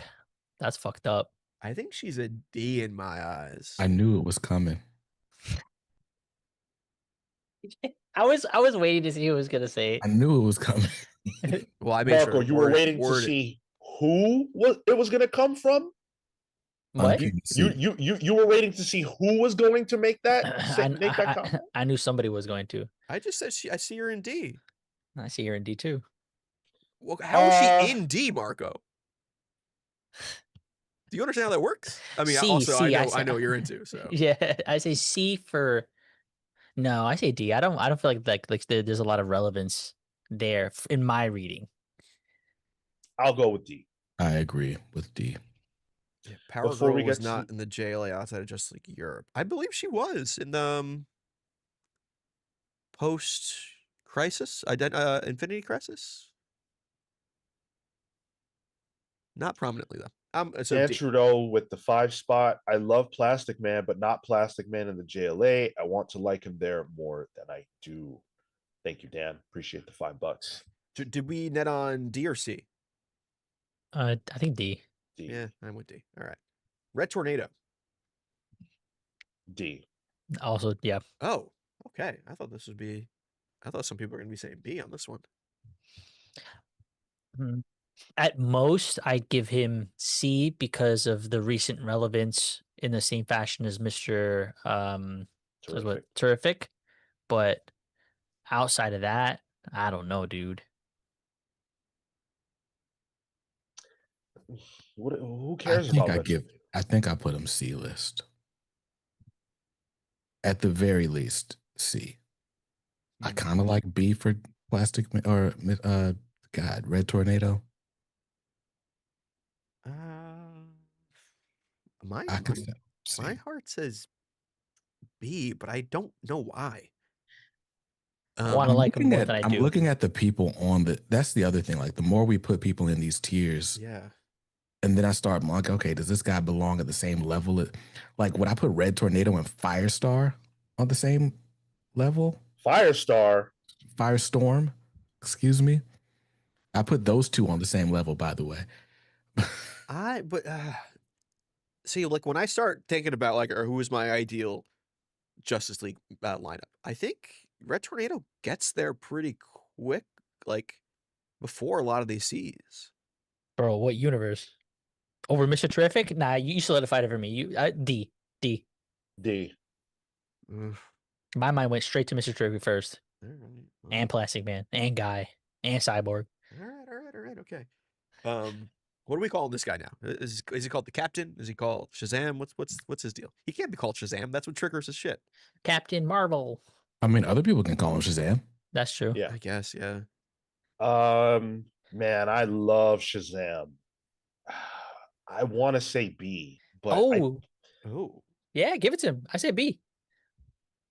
I don't. Is he out? So Jeff Johnson's run, he was Justice League member at a certain point of the run, right? Mm-hmm.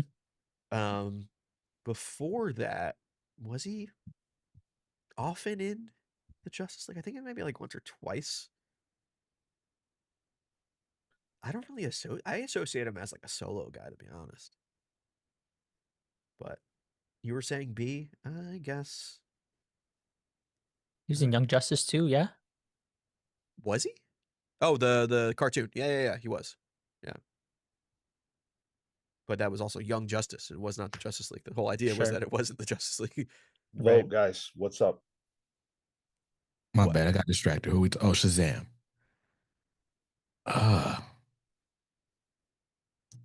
The C tier feels too low, but I think I'm just thinking of him as an individual. I don't need Superman and Shazam on the same team ever, really.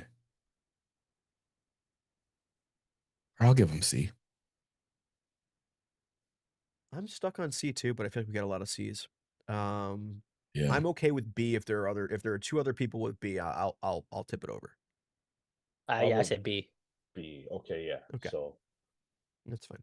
Steel. Mm. F. I think I tried adding more diversity to this Justice League lineup than DC has ever tried. D. I really hate having to vote these characters at the tiers that they belong, but I would almost does Steel get an F? I feel like I'm grading on a curve, giving a D. He might even be an F. Yeah. I'd say F. I can't think of a story. Just League Detroit, I believe, was his big one. Steel's probably an F. Oof. I can't Sean. argue against it. What's up, Marco? Is that an F? Yeah. Okay. First of all, Nier, we are talking about the one, the only, the legend, Shaquille O'Neal. Honestly, I mean, there was no Justice League. If the Justice League showed up in the Steel movie, True. that might have put him up to D tier for me. That movie was great. He was, but Dan brings up a good point. Steele doesn't give an F. He was solid under Morrison. Good point. Good point. He was solid. Of course he was. I'm okay with going to D. I'll move him up to D. Like 3 people said F though. Yeah. All right. Well, then I guess fuck you. All right. Swamp Thing. Oh, now we get into it, gentlemen. Okay. All right. You might think what I'm going to say is S Fucking tier. hell. You might think. You got 1 minute, bro. You got 1 minute. And you're right. I would say S tier, but I think Sean laid it out at the beginning. Got to put your biases aside. And I'm going to put him in B. I'm going to put him at the same level. Oh no, where's Constantine? He's in C. Oh fuck. I'm going to put him at damn, I'm struggling now. I really thought he was going to be a little higher. Fuck. I'd put him at the same level, unfortunately, as Constantine. He is not the he's the bruiser of the team. He is not the brain. He's there to kind of tap into mystical bullshit. But he is no organizer like Constantine is. Unfortunately, much to my chagrin, C. Okay, I'm going to argue for F. Whoa. I almost didn't put him on this list. I only put him on this list because of you, Marco, to be honest. He's only really Justice League Dark. And even then, he never wants to be part of the fucking team. Yeah, it's always very reluctant. Yeah, it's almost like, well, I need to, or else the green's dying. I don't really want to deal with you guys.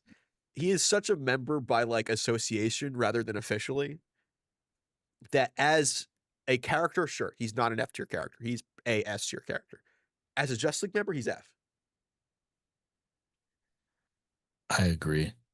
Like he is he is there for the rest of the league to go visit one time when they need some help with some plans. Like he's also there to show when something the Justice League has to face against is strong. When they take out Swamp Thing, it's like, oh no. The guys come out, but not F. It hurts. And Superjob says Constantine is here because of Dark. Swamp Thing should be too. Yeah, that's why I put him on the list. But I think at least Constantine Does something. works as a team. Right. You know, he organizes it. He organizes it. Yes, he backstabs them, but it is for the greater good. Swamp Thing doesn't want to fucking be there. Congarilla wanted to be a Justice League member more than Swamp Thing did. I just can't put Swamp Thing on the same tier as Aztec and Congarilla. That's That the feels thing. crazy. Think of how mad that would get Marco. D at best. At best. I'm saying D. I'm saying F. Order of Dylan says Swamp Thing is an NPC quest giver. Let's be real. that's facts. That is absolute facts. Yeah, I agree. Yeah. Like you meet him on your way to the Pokemon Center. I'm trying to decide if I want to break this tie or if I want to extend this. I'll be the tiebreaker. Okay. All right. Thank you, BJ. D. Thank you, BJ. I don't really. He's like, don't thank me. I'll put him on that tier just to save some time. But right. You know, in my heart of hearts, he's an F. So these are two mantle characters that I only picked one of. I have Ray Palmer, the Atom.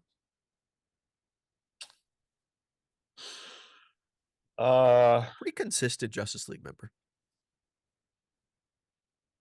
I mean, I think for me, my mind went to C ASAP. I think there. I'm with you. I think there is an argument for B that I thought Marco would make, but he just shrunk down. Apparently, it just he pulled an atom and just minimized. Yeah, I guess C makes sense here. B maybe. I'll see where Marco nets out on this. What do you think, BJ? It's probably C. I remember like there was an Atom cartoon, like a super old Atom cartoon that I watched as a kid. Yeah. A lot. It has nothing to do with the Justice League. It was just him shrinking down to like bug size and stuff. But it's always fun. Was he part of the Justice Friends, the Super Friends? Was he? No, they had the Native think American so. dude that would get big, but I don't know if they had anyone that can get small. Probably hard to animate. Chat wants Ray Palmer and B, but I don't know, man. I'm looking at our C's, and I don't feel like I care about him more than them. Yeah, I feel weird putting the Atom above Red Tornado. Yeah. 10N Stats says Ray Palmer is a B. He is just as important as Yeah. Shazam and Kyle. But like, okay. He does feel like Hawkman Kyle status to me. In fact, I think he's a more prominent member than Captain Marvel is. You know, I'm gonna go with B. I'm gonna go with B. All right, I'm C. BJ, you're I'll go B. all Okay. right, and Marco's AFK, so the B's have it. All right, B as it is. This one's a little more recency bias here, but I have Renee Montoya. Question. Yes, I picked her over Vic. D. D. Yeah, it makes sense to me. Yeah, I said we're in unison there. It's gonna be lightning round right now. Vibe. Who? Vibe F. Yeah, that was he's here to pad out the Fs. Vixen. She's above Animal Man. I agree. Mm, I agree.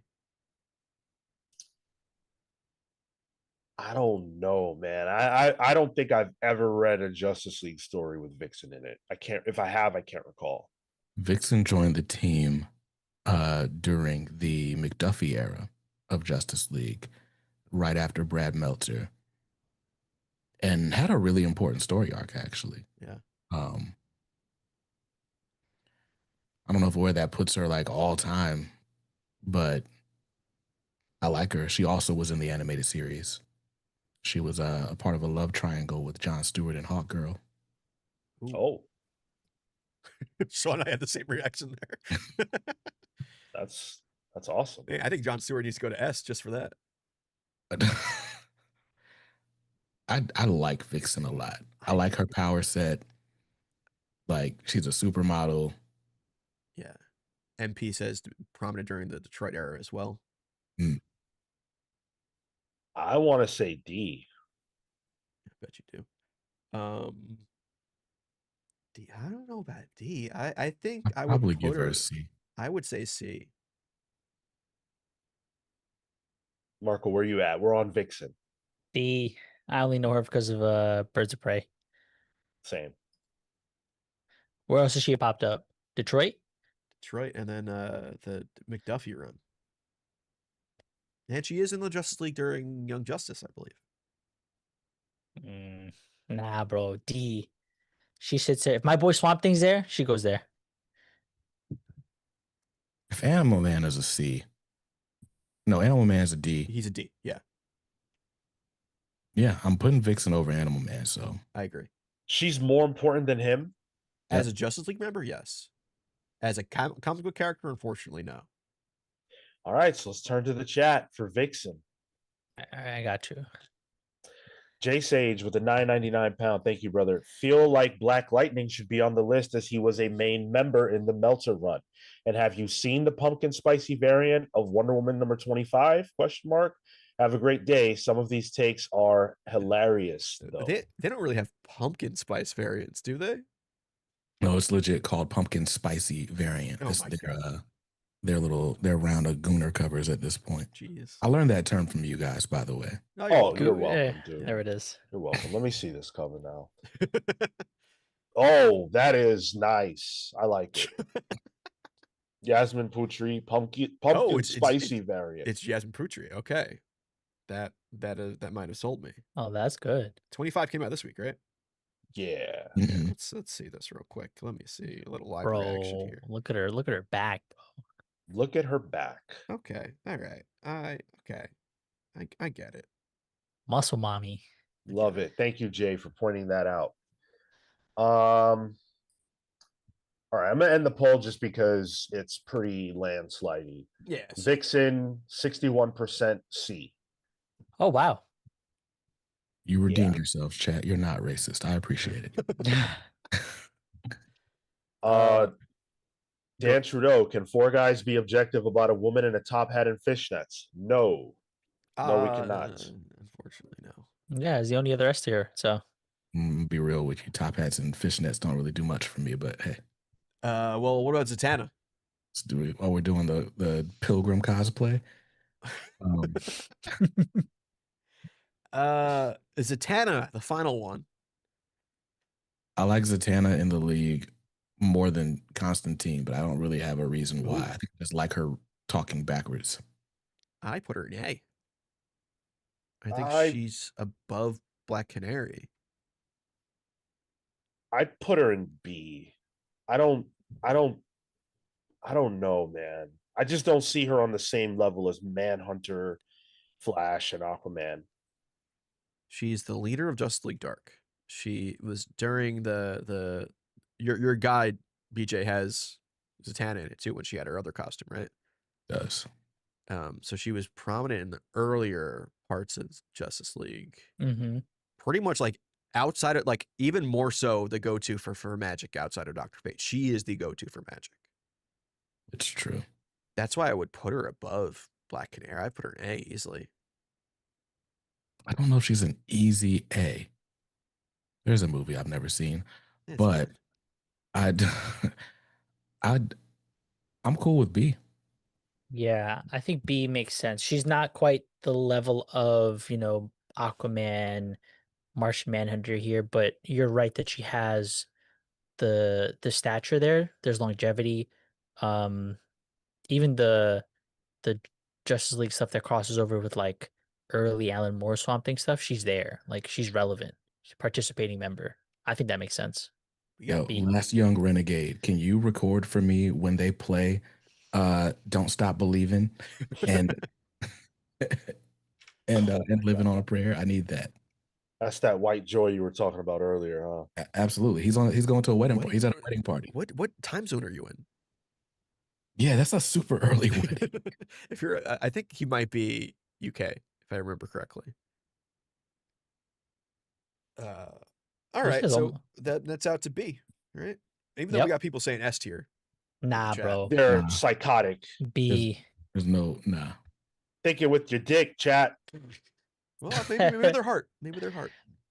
If their heart's in their dick, A horrible condition to have, by the way. Okay, that's the list. all So- right. So S tier is Superman, Batman, Wonder Woman, Hal Jordan, and Barry Allen. Yeah, expected. Are we cool with that? Repeat that? Superman, Batman, Wonder Woman, Hal Jordan, Barry Allen. And I think in that order too makes sense. Yeah, I mean, I could be swayed to put Wonder Woman over Batman just in terms of like Sure, relevance sure. to the league. I could be swayed, but I'm not mad at this order at all. Just Superman at the beginning. Oh yeah. Oh yeah. That's a must for me. I wouldn't argue a losing battle. Who do you want to put at top of S? I think Batman's there. I think Batman is the most recognizable for being in any team.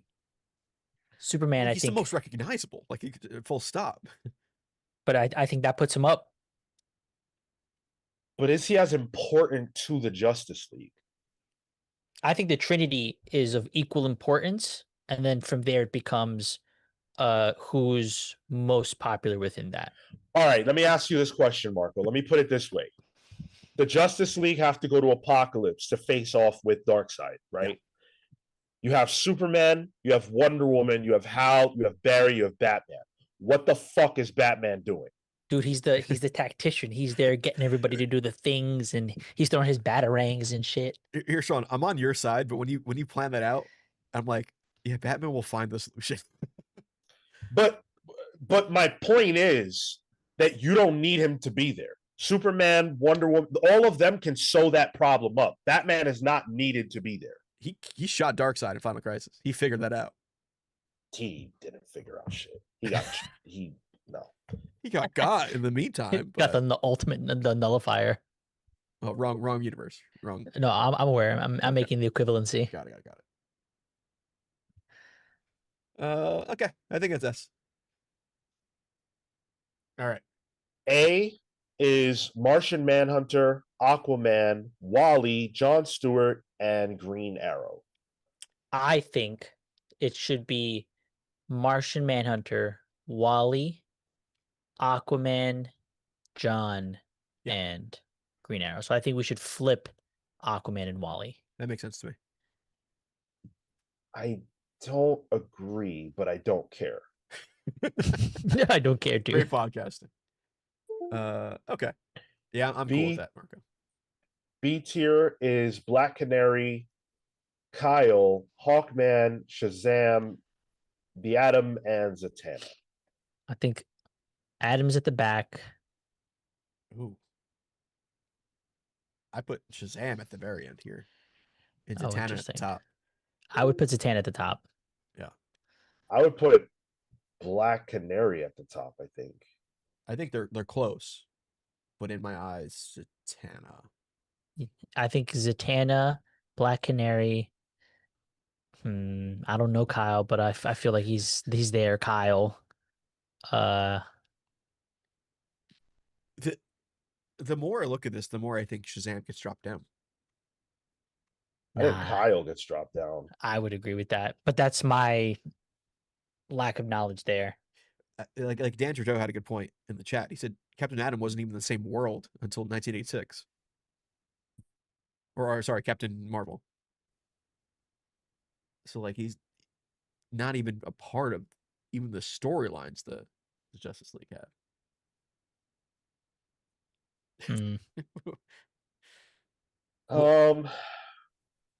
I think B is the tier that I look at that has problems. There's not too many people there. I just think that maybe there's people there who don't belong and some who should maybe be there that aren't. And you're like I could see Shazam getting dropped, Oh, and I also feel like Kyle should get dropped. okay. I think I might be too stuck on the idea of having 2 Green Lanterns in C.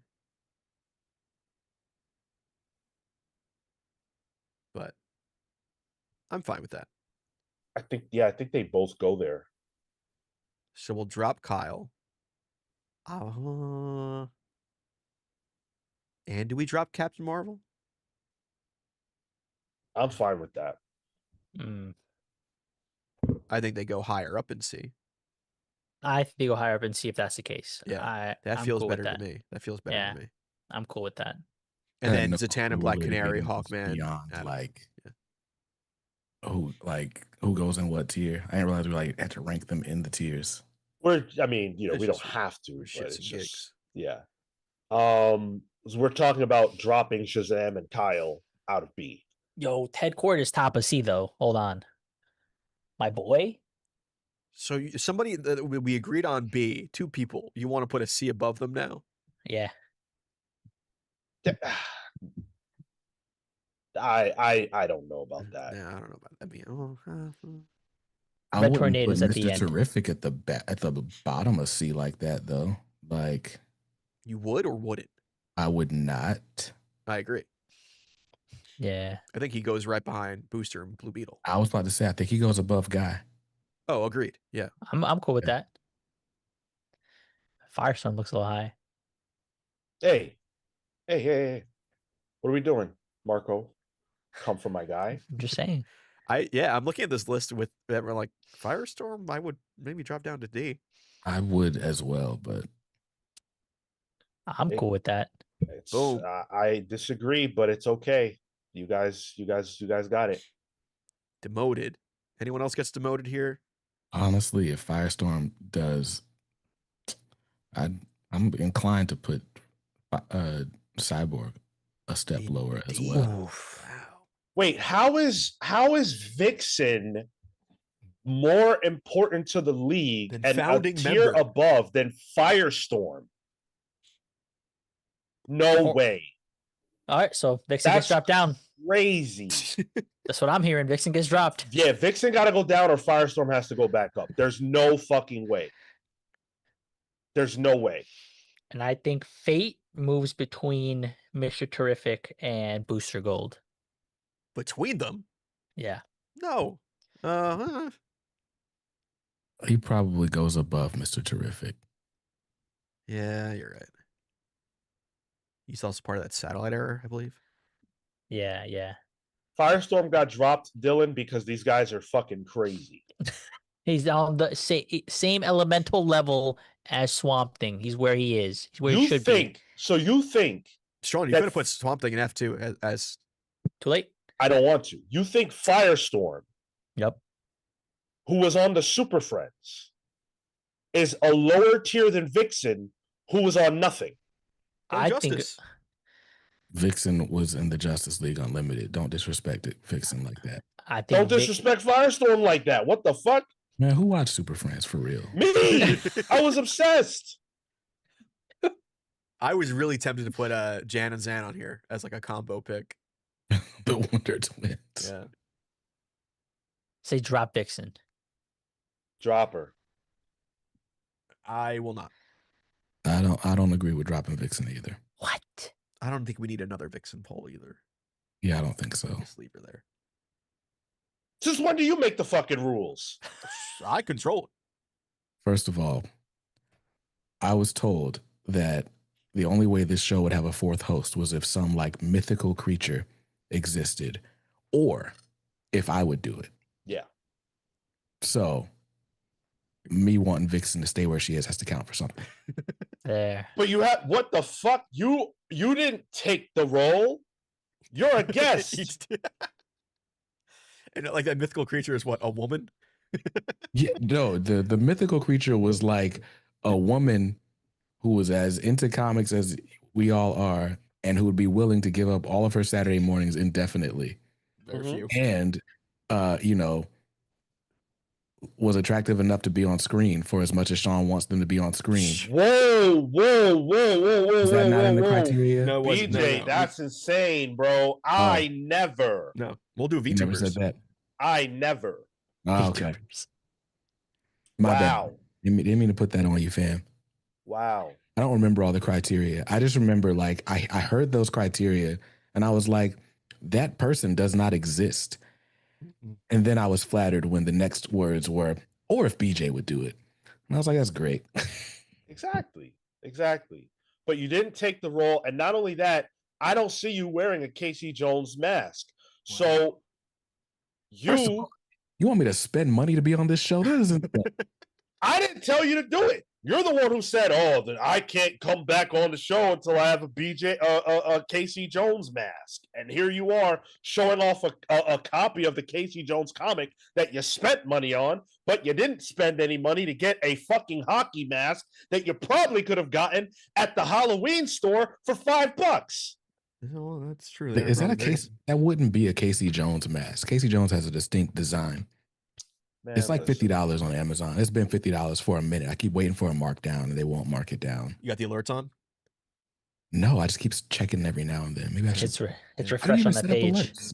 I think you could set up alerts. I think Honey might be able to have it. I don't know. eBay. They didn't sponsor this video, so we can talk about them. So we thought it separately. We got over 100 people hanging out with us. Thank you guys for hanging. I hope you've enjoyed the tier list so far. We are going to wrap up placing characters where they belong here in just a moment. I do want to shift and get to some super chats. Entertain me with the 5 spot. We know your heart was in your pants, Sean, when you was a team, but a pizza turned into your when I was a team, but a pizza turned into my kryptonite. Yes, pizza, all cheeses, snow bunnies. These are things that I would consider to be my kryptonite. Keep them away from me. Yes. Got it. Dan Trudeau with the 5. For the love of everything good and beautiful, get Steel out of F. He cannot be on the same level as Vibe and Kongorilla. Amin and I are begging you. I agree with you. And I think Steel was done a little harsh. And Amin said what Dan said as well. I agree. I'm cool with moving Steel up to D. I don't mind moving Steel up. All right, he's up. Marco, you have any opinions? Doesn't matter. Outvoted. Electrics with the 50 SEK agreeing says what Dan and Amin said. You got your wish. There it is. You got your wish. We fixed it. And if guys, if there's anything you think I missed here, I know Gypsy was a call out, and I probably should have put Gypsy in here. But yeah, if there's anything you think I distinctly missed by adding or not adding, let me know. Aaron Ruiz with the 2 CAD, Batman and Wonder Woman to A. Nah. Aura Farmers, where's Star Sapphire? Nah. Fuck that. Nah, Star Sapphire. Listen, you think that Batman and Wonder Woman should go to A? Anything you say after that is disqualified. Irrelevant, Aaron Ruiz. I didn't even know you were Canadian. That's another negative point against you. How about that? Sean, this is multiple times in the history of the show where you've shouted out Canada. I've been there. Minus. Yes, it's a beautiful place. Patrick Zay with the 499 says, we outside. About to step out for local comic shop day. Spin that wheel. I forgot it was local comic shop day. Oh, That's shit. right. Oh, is it? Yeah. A local comic shop. Yeah. Absolutely. Okay. So we were talking about C set, I think. C set. So Yeah. D. I think D is right. The only one on D that I would maybe move is I would maybe move Detective Chimp down to F and maybe Swamp Thing down to F. Whoa. Detective Chimp, I'm fine with. Swamp Thing, I am not. Leave my man there. Detective Chimp. No, yeah. No, to be honest with you, Detective Chimp, I feel like has a bigger role sometimes. He does, especially in Justice League Dark, more than Yeah. Swamp Thing too, and more Fuck. collaborative. And even God. outside of Justice League Dark, he's consulted a lot by the Justice League. Leave him alone. Yeah, we'll leave Detective Chimp here. I feel like that's a character too that James Gunn will capitalize on. Oh, surely. Yeah. Absolutely, because Tom King's in the writing room. So Yeah. Just wait till the Swamp Thing movie comes out. It's moving along, I think. Just wait. Amin with the 5 spot. That felt like fixing Heroes in Crisis. Crisis averted. Hey, you know what? What was that book where they fixed Heroes in Crisis? What was it? What was it called? The Flash. Did they? They did. There was a Flash book that retcons Wally from Heroes in Crisis. Is It it like was an just Jeremy Odyssey Adams' or Flash something? run. It was just called The Flash. Oh, okay. Yeah. I thought there was some more specific book, but All right. Nah, it was like that first. It was the first story arc of Jeremy Adams' Flash run. That was just like, yeah. makes sense. I think D set. Dex Baker on principle, get Hal Jordan out of S tier. F and Parallax. I agree. So what? Agreed. No. Say Parallax commits him more there. He's a tragic character almost. Yeah, it was that was hot. That was cool. So what? We're supposed to take Batman out because of Tower of Babel? No, of course not. That's called proper planning, honestly. Extra points. You should know every one of your teammates' downsides and be able to plan for it. Right. Like to try to, that's such a false equivalency. Like Hal Jordan just completely lost control of his emotions, which is his whole deal, by the way. Like, and you're trying to compare that to Batman being a good planner? So it's a good story, right? Like it's a Yep. good story beat, which trumps everything. The only reason why I hold Heroes in Crisis against Wally is because that sucked and it hurt Wally as a character. In story, what Batman did is bad. What he did is wrong because he didn't trust his friends, and that cost them. The same way that what Wally did, or that what Hal did, is wrong. Entertain me with the 5 spot, says spin that wheel, and we just hit our goal, which means we do get to play the GOAT game later. I cannot wait. I hope that shit lands on BJ. I want to hear what arguments he's going to make for whatever flimsy character comes up. I can't wait. I think the list is good, guys. Nothing jumping out to me at this point. Yeah, I think we're set. Besides Elongated Man, I think you guys are wrong there, but I recognize I'm in the minority. I got some C-list problems here. I think Firestorm's low. I think Vixen's high. But overall, this is a solid list. At least I got the S I wanted. I got the A I wanted. I'm good. Okay. That's our list. That's it. Put the stamp on it. I think there were some people calling me out here for the couple guys I did miss. MP said would have liked to see Big Barda, Mr. Miracle, Oracle, Maxwell, Lord, and Huntress. All options I did have, just didn't put there just for, time's sake. Brevity. Yeah, brevity. John Stewart went back in hyper time and fixed all that. So so it's okay. So it's okay. John Stewart murdered a planet while not being possessed. Dex Baker follows up. John murdered 2 planets, actually. Can you murder a planet? He fixed it. Yes. He fixed it. He did it in the first place. Is the planet living? Yeah, of course. What kind of question is that? Or are the things on the planet living? Both. No, planets are alive. I don't think so, actually. Planets are not alive. Yes, Both. they are. No. You don't need consciousness. You think a rock is alive? Yes. No, a rock isn't alive. Rocks are not alive. Rocks are alive. No. Rocks are alive. I don't know about that. This is a science question at this point. Ronald Reagan was the devil. George Bush lied about 9/11. All of it. All of it. Okay. Let's just throw them all out there. Rocks are alive. What are we talking about right Rocks now? are alive. And what are we? You guys are saying the planet's not alive. If the planet's not alive, we're not alive. No, that's not true. Are my shoes alive? I'm on top of my shoes. That doesn't make the shoes alive. That's a completely different thing. The planet is definitely alive. Mogo is no alive. doubt about it. Mogo's alive. If everything on the planet dies, is the planet now dead? No. Yes. No. Of course not. If everything on Earth was dead, that doesn't mean Earth is dead. Because Earth was never alive. Planets are alive. No. There's no doubt about it. There's no doubt. Just like plants are alive and trees and everything There else. is science to show that plants are alive. So let's see if there's science to say planets are alive. Or scripture it says rocks can be pets. Rocco is not a pet. Rocco is a rock. Okay. Like, what are we doing? Rocks are alive. So Earth you think is a flat. planet is a living creature? I said a living I said it's system. yes, exactly. I didn't say creature. It's a living system. Yep. But you remove the things that are alive from it, Not only You're going the Gaia hypothesis, Marco. then it's just a system. All right. Maybe this camera is not going to work as a streaming solution. Is that what keeps happening? That it keeps dying? It's overheating. Oh. It's overheating. That could be that because you had that battery thingy in. Yeah. No, Gavin, the Rock didn't die. All right. Not yet. He's got a movie coming out right now. Wait, he's right. The Rock is alive. The Rock is alive. The Rock is alive. The rocks. Yeah, Is the moon alive? The moon is alive. And it's No. following No, us. No. I don't know The about that moon one. is following us. Exactly. Hey, there it is. So a planet is a non-living celestial body made of rock, gas, or both. Who says? Internet. My man's NASA. Apparently consulting this chat is a- GPT. No, I never NASA. use ChatGPT. I'm looking at NASA.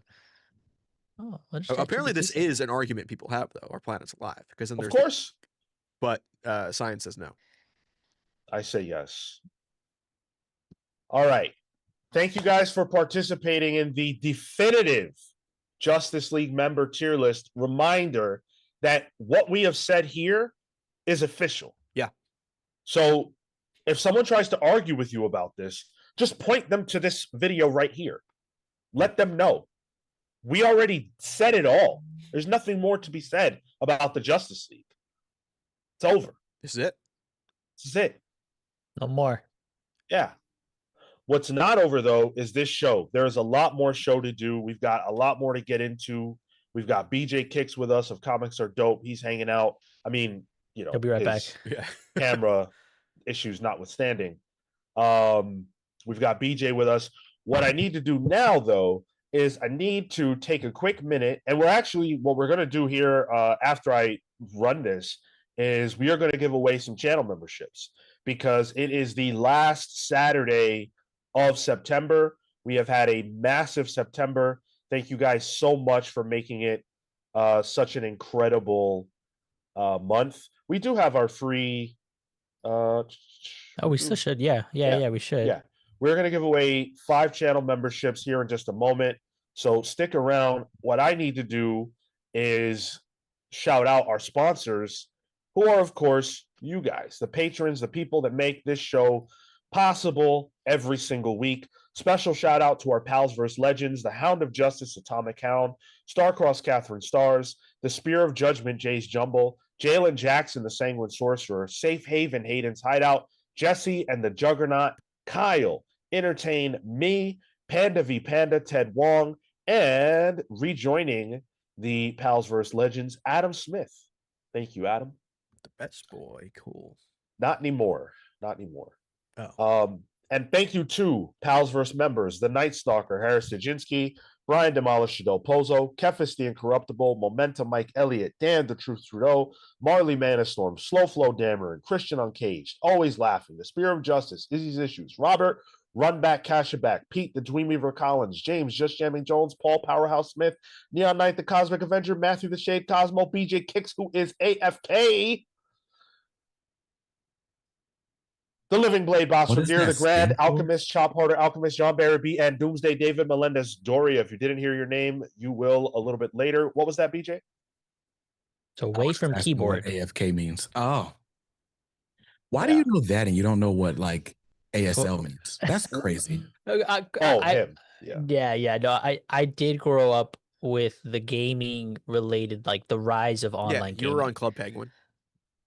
I wasn't, but I was in those Call of Duty voice chats and whatnot. Oh, let's get the logs. What were you saying? It's long gone. Okay. It still applied. You're 32, right? Yeah. Dude, listen, bro. I was in the chats though. I at forums, those kind of things. It's not what the internet was used for in my house. Okay, fine. It's not an age thing. That's what I'll contend because I know 32-year-olds that know ASL. Right. It's not. It's purely how I used the computer and the internet. You were a studious user of the internet. I was. Yes. Yeah. I was into watching gore and boobs. I was into reading Britannica. Oh, you fucking nerd. Yeah, dude. For Wikipedia. I used to carry a dictionary and a thesaurus, and I would read those things. Oh my god. This is the way that my brain would work. I did read the things? dictionary. You guys read the dictionary? Yeah, I'd Instead open on of a random. the Bible? Yeah, I did both. Instead of the Bible. It's crazy. I read that later. It was a fun story. Could we see eras/runs of Justice League tier ranking next, says MP. We haven't gotten into that kind of thing yet, and I definitely don't think that you would want to hear us have that conversation. You would have to have the level of Justice League reading history that somebody like Hound or Dan Trudeau has. I don't have that kind of reading. Nor do I. I think I can maybe do that for like Avengers or Spider-Man, but I'm so more of a modern reader than I am like I've read from my birth onwards. Like I don't really know much of 90s, 80s before, outside of like Wikipedia and knowing the story. Yeah, me deciding not to clean this part of the room is now backfiring. That's crazy. I didn't even notice until you called it out. Looks good. Yeah, what do you mean? You have Thanks. the best looking background. Look Yeah. at your look at the color scheme. The amount of times I've had just pants on the floor behind me that my cats lay down in and I didn't want to move because they like laying in them is often. That's fair. Yeah. Let us know, by the way, chat, if you enjoyed this. I see some people in the chat saying it was fun, requesting different possible tier lists we can do. We already did X-Men. What Yeah. else did we do? We did Batman villains. I think we did Spider-Man villains. We did. Mhm. Yep. Yeah, maybe we can do Avengers next if you guys dig it. Avengers can be fun. Stingray, S tier. Let's go. I'm gonna go with a no on that one. But we've got more show to do, as I said earlier. And we're gonna go to the Patreon pal question of the week. Because Entertain Me, who is one of our loyal patrons, thank you so much, Entertain Me, he had a question for us. Here's an idea for a 4-issue mini comic. It's a team up of all 3 Batgirls and all 3 Wonder Girls. Barbara and Donna, the 2 Cassandras, Stephanie, and Yada. How would they interact with each other in costume and out? What would be the best way to pull that off, and who is the best villain for them to face together? Does this seem intriguing? And if such a thing was created, would the pals be interested? Batgirls and Wonder Girls. I'm probably not. I don't know. That doesn't rock your boat. Not really. Like, I don't know. I've not read Birds of Prey, right? I've not read a lot of the sort of woman-led stories. So I'm like, I know there's people that love that stuff or those things separately. But the last time I tried it was that Batgirls series that came out. I think it was Riley Rossmo. I wasn't really into that. I don't know. It just depends. It really just depends on like how the characters are developed and like who's writing it and all that. I think it could be interesting. I mean, I guess like I don't know necessarily why we're putting them together. I'm not mad at it. That's a lot of characters to have to work with in 4 issues. As far as a villain, my mind I don't know. My first thought of interaction was actually Cassandra Cain and Yara. I feel like that is a better pairing. Yara's more of like a spicy upstart, Yeah. and I think you get a lot of no selling, which would probably land pretty well over some of the more established Wonder Girls. So I had thought of kind of like tweaking it in that way. Villain though, that's hard. My I mind think went to go ahead. I was just I feel like going fighting either the League, some of Cassandra's villains, and then going maybe like a mischievous god under Yara would be interesting. Just handling off like they're in cahoots to some degree. Here, I think it's too many characters for one story. I would do both Cassandras. Wonder Bat. And it would be against Punchline and Dr. Poison. Dr. Poison using Punchline to do a Joker-esque, poisoning this water supply or whatever. But in a better way. Her trying to like outdo the Joker. Which then causes both Cassandras to kind of get together. I think you got to limit it to 1-1. Otherwise, Yeah. if you make it all 6 of them, that's too many overlapping power sets. That's why Birds of Prey doesn't do this. Mm-hmm. Yeah, I think I agree with that. It could possibly work. Entertain Me to answer your last question.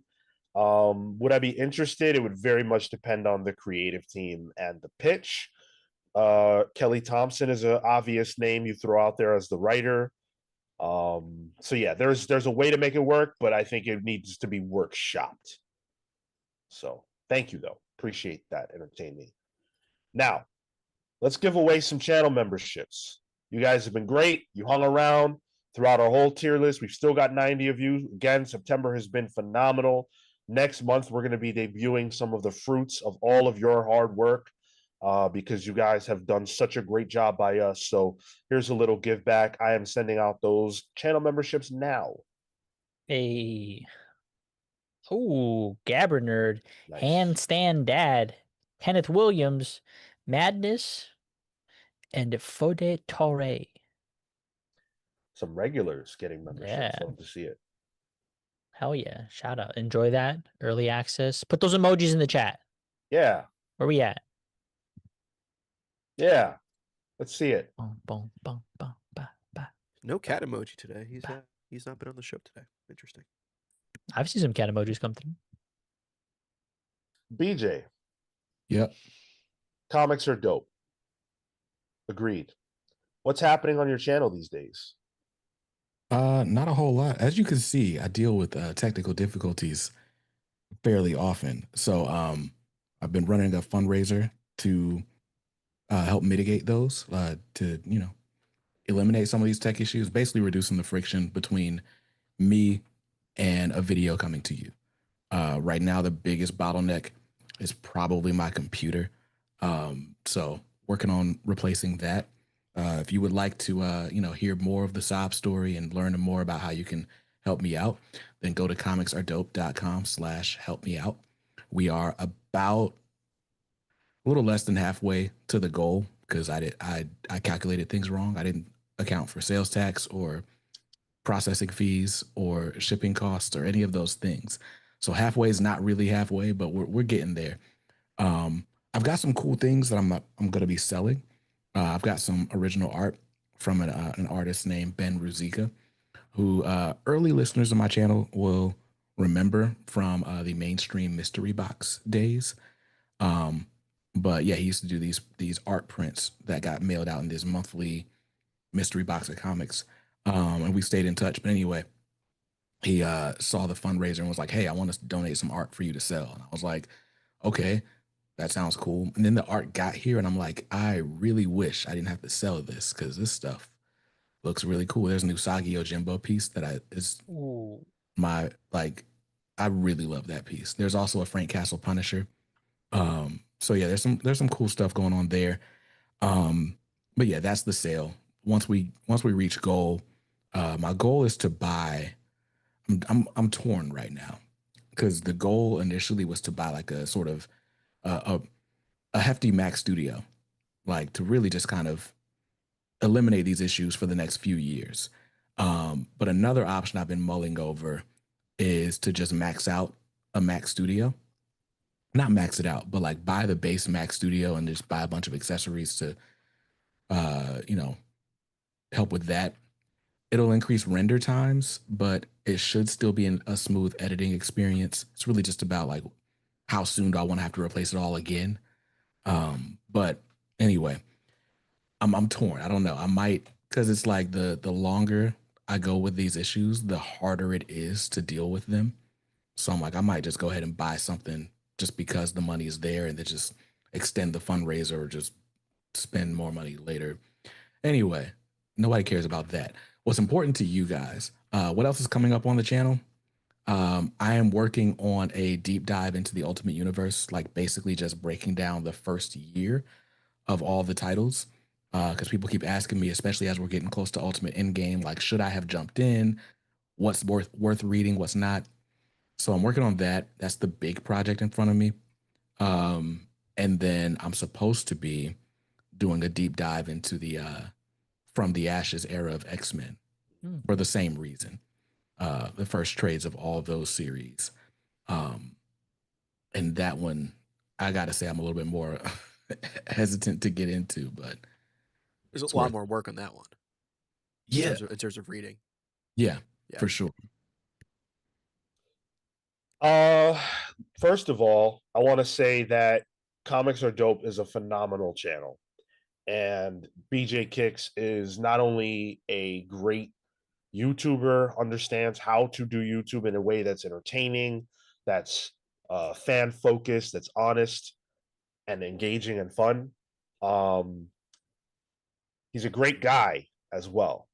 And everybody who enjoys this channel, I guarantee you will love Comics Are Dope. If you're not subscribed over there, you should be. But more to the point, when a guy like BJ, who does this out of passion and love, needs our support, the same way we on the Comics Pals love this shit and, need your support, we got to throw everything we can behind them, because that's what we do, and you need to support the things that you love. So if BJ needs our helping hand to get himself to the place where he can make the kind of content that we expect from him, that we deserve from him, that he wants to make, anything we can do to help is what we need to do. So I'm going to grab a link to the support, the way we can help him out, and hopefully you guys will click on it, see what you can do, see what's possible for you to do. However you can help would be phenomenal. So what was the link again? comicsaredope.com/help me out. Got it already. Yeah. That's the one. Yep. All right. And there's a link in the chat already. So click that link. There's things you can buy. BJ's not asking for money for free necessarily, although if you want to contribute that way too, that's amazing. And then he's also got a Patreon, patreon.com/comicsaredope, where I think you can subscribe for free or pay, right? I think it's patreon.com/BJKicks actually. Oh, I'm sorry. No, I mean, it would have made sense for it to be Comics Are Dope. I'm just not, I don't make sense most of the time. But there's a few ways you can help out. So if you go to comicsaredope.com/help me out, you'll see all the options. You'll see the things that I have for sale, including one-on-one Zoom calls. We're not doing any OnlyFans type stuff, but if you wanted to chat about comic book collecting advice for YouTubers, marketing insights, stuff like that, I decided to open up basically hour-long calls for that reason. There's a bunch of merch that I designed that was not previously available. So there's pillows and hoodies and all kinds of cool stuff. Cool. There are books. I sold a good amount of books from my personal collection. We're now at the point where it's like, I don't know how many more books I'm going to add because I like my books. But so yeah, but you can do all of those things. There's, like I said, there's Buy Me a Coffee where you can make like a one-time donation, or you can join a Patreon tier. My Patreon is free. All the posts are always going to be free. But if you would like to support and have your name shouted out in the pull list every week, then join the paid tier. I think it's $10, either $5 or $10, whatever it is. But you can get that recurring membership. And any of those things that you do puts you in a chance for a weekly drawing. For the next 8 weeks, I will be giving away $50 gift cards to channel sponsor Panel Bound Comics. They're my favorite place to grab collected editions. They were formerly known as organic priced books. You may have heard of them then, but they just recently went through a rebrand. And to celebrate the rebrand or to get the word out, they've been offering these gift cards. And so anyone who supports the fundraiser in any way gets entered. So the period is from Tuesday to Monday, and I draw a new winner every Tuesday. And if you watch the pull list, you'll see who won the last couple of weeks. So you could spend $5 and get 50 in return, theoretically. So it's a great way to support. Around my way. Some good discounts too. I'm looking at their site. You can get like the Thunderbolts Dark Rain Omnibus for 36% off. Well, we ain't plugging them. They're not a sponsor of ours. They're a sponsor of BJ's, not us. Just saying, incentive. That's awesome. Hopefully you guys will help out BJ. He deserves it. He is a great contributor to this channel and to the overall YouTube space. Let's get back into things. We are doing the Justice League International Book Club this Tuesday, 8 p.m. Eastern. We're going to be reading the first 12 issues plus the annual of Justice League International. So come hang out with us for that. It should be a great conversation. And closing out the month of Justice League with that, the last thing we have to do related to the Justice League on this channel is our final entry into our top 5 Justice League members without using the Trinity. Who's ready with their number 1? I'll go. I already talked about him a bit today, and I think it shows why he was so high up on what I wanted on our tier list. But that's Green Arrow, Oliver Queen. I think, I mean, like, yes, he is the first Justice League member addition after the team forms. But also, I think he's just important for what the league is. He keeps them in check. He understands that it is an overwhelming power over the world, and knows that it needs to be monitored and done in ways that it's for the best of all people. And I think that makes Oliver human. And I think a human element is key to the Justice League. I think sure you have a bit of it with Bruce Wayne and Batman, but there's something godly about Batman in a way too, that doesn't exist with Oliver. Yes, they're both fucking billionaires or whatever, but Oliver in my eyes is key to, even when he's not a Justice League member, still being associated with the Justice League is important. My number 1 is Jon Stewart. For me, growing up watching the Justice League cartoon, that was who I thought Green Lantern was. I didn't have the same history with the comics back then, and so every other character, notwithstanding with that history, Jon Stewart quickly became one of my favorites in that show. Um, I was also just really interested to see him in comics, and one of the runs that I really enjoyed was, I think, right in between the New 52 and um, Rebirth era, but it was Lost Army by Cullen Bunn, and I'm going to pull up the artist real quick, but um, I fell in love with that series, saw what I felt like was the potential for Jon Stewart in the comics, and so yeah, he's easily my number 1. And that was Jesus Saiz, who was writing Swamp Thing at the time. So I followed both the writer and the artist. Green Lantern Corps, Lost Army. Highly, highly recommend. Jesus Saiz was writing? He was drawing, and then Cullen okay. Bunn was writing at the time. BJ, do you have a well, we've been doing our top 5. If you have it, feel free. But if you don't, do you have a number 1 most favorite leaguer who's not the Trinity? I don't think I have a top 5. I'm trying to pick a number 1 off the top of my head. Favorite leaguer that's not. I kind of want to just say Mr. Terrific just because, but I like a lot of people for different reasons. If I gotta pick a top leaguer,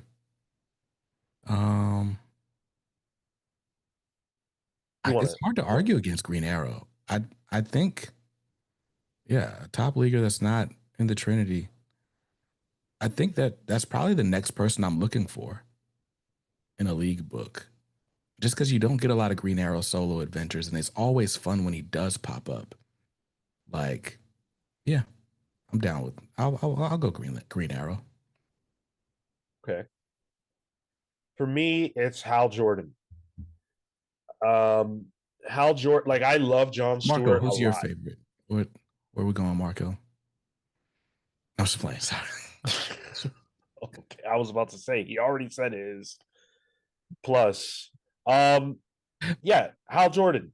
He is Green Lantern to me. I love them all. I prefer Jon Stewart as a character, but when you're talking about the Justice League and you're talking about who's there when the shit is going down, I think about Hal Jordan. He is the embodiment of will. His power set is ridiculous. There's so many things that you can do with that. We've seen it. It's just about endless. And if I can't choose the Trinity, if there's one character I want to be there with me when we're in the war, I want Hal. So, yeah, I hope he gets another shot in film, because to me that character was done dirty with that shitty ass Ryan Reynolds movie. But yeah, Hal Jordan. Well, he'll have his TV show to look forward to. Yeah. True. Which is still a big question mark for me. But yeah, that's a fair pick. Excited for it. That show is going to be a Jon Stewart vehicle. Justice for Jon Stewart. I hope so. Yeah, I think so. Yeah. I hope so. I mean, based on the way things are looking, it seems as though John will probably be the main Green Lantern for the DCU because Hal is older. Yep. That's what it seems like. So I'm into that. So yeah, that's all of our top fives for Justice League. We'll do another one next month, as you guys know. If you want to share yours with us, leave it in the comments below. We've got some news to do. We've got some DC cancellations to talk about. We're going to talk about that. We're going to talk about the Ultimate Universe. We're going to talk about a major rumor about a creator returning to Marvel. So we've got a lot of stuff to get into. Let's start with the Birds of Prey and Green Arrow being canceled over at DC. There was a rumor about the cancellation of Birds of Prey that started when the solicits came out. The solicit reads for Birds of Prey 28, which drops December 3rd. One last mission, one final fight, no do-overs, no second chances, and the fate of the Birds of Prey hangs in the balance. The unreality is collapsing and threatening all of Gotham as it spills out into the real world in dangerous and unexpected ways.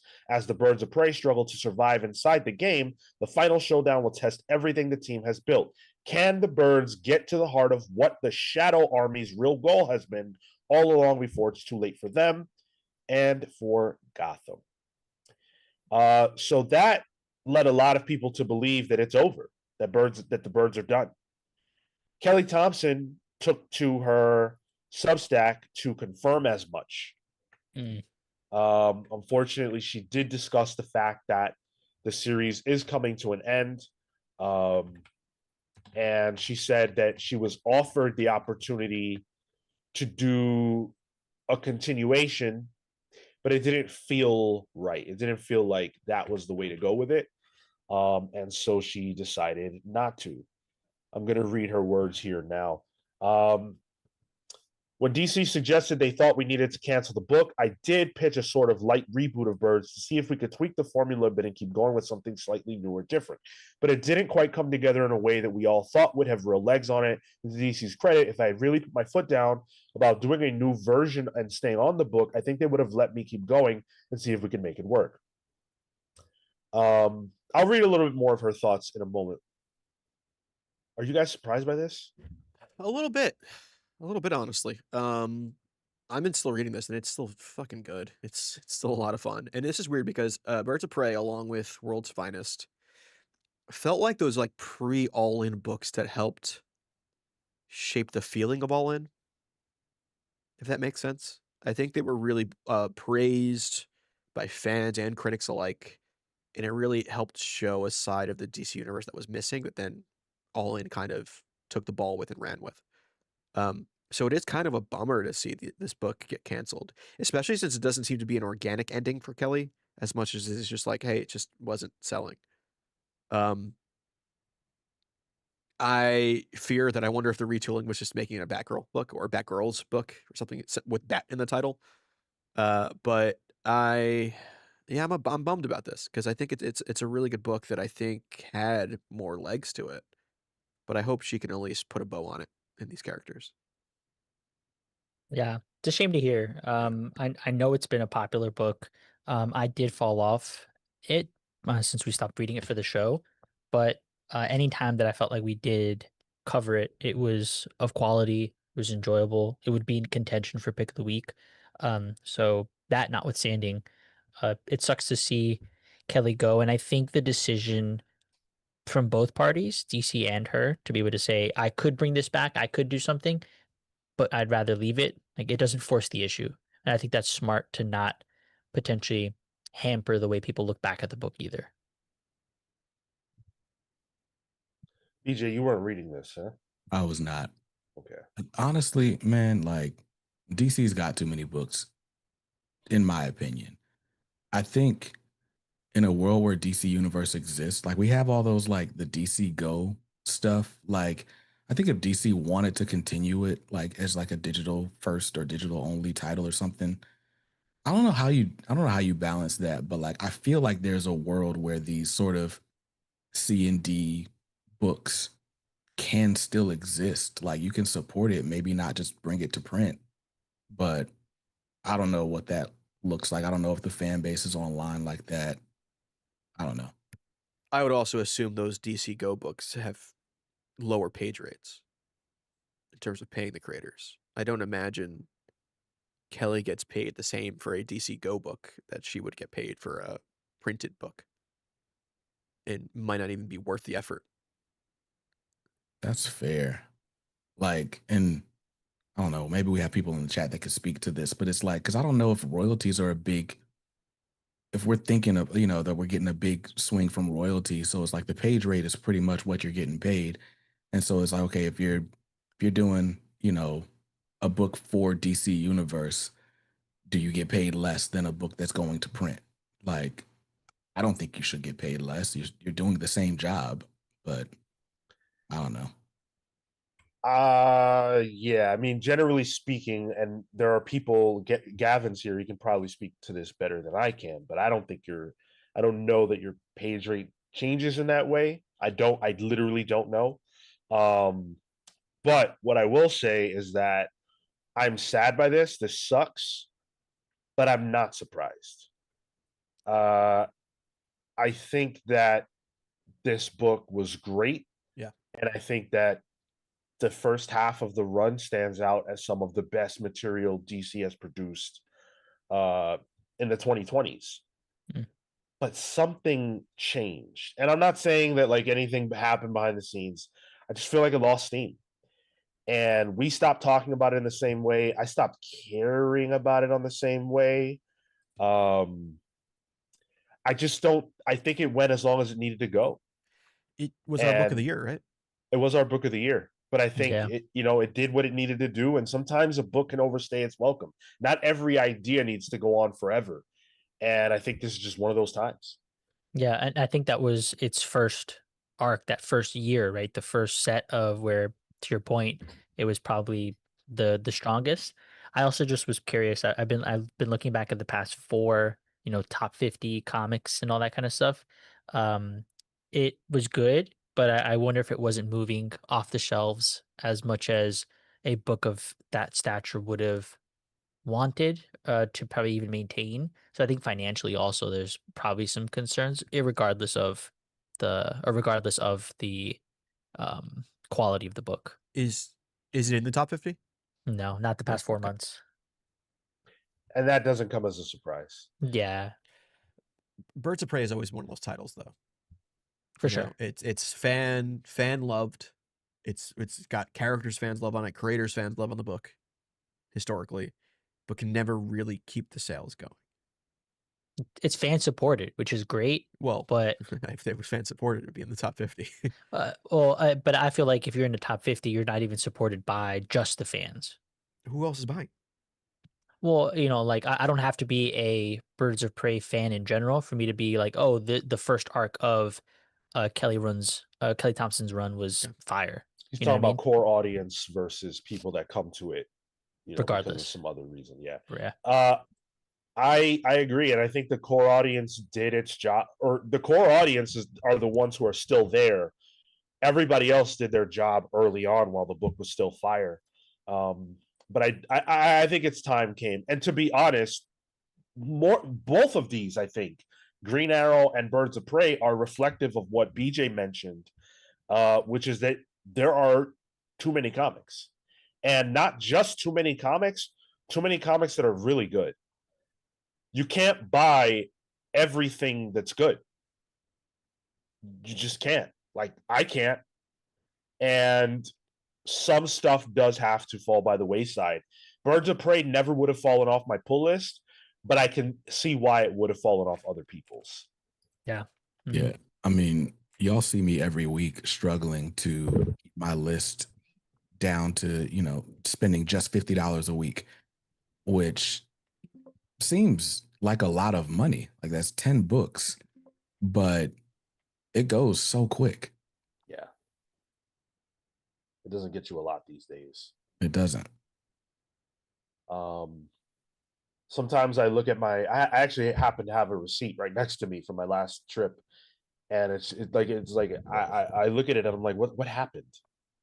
What happened for the amount of money I spend at the LCS every week? I could have gotten almost double the comics that I get today. Man, I'm MP, go ahead. I was gonna say I'm looking at the top 50 for August of 2025, right? And there's barely any DC on there that isn't a Batman book or a Justice League book. Yet Marvel has Magic on there. They have multiple entries of X-Men, Venom, Black and White, Wolverine. Yeah, but it's like those books either they're started as miniseries or they get canceled too. Like I don't know how many points we give Marvel for like just flooding shelves. But I'm Now, I also don't know if you want to put Birds of Prey in like a flooding shelf category, but it's just a lot of stuff going on. it's just so hard, like as fans, to know where your book lies in terms of like its safety, because Green Arrow is a preeminent character.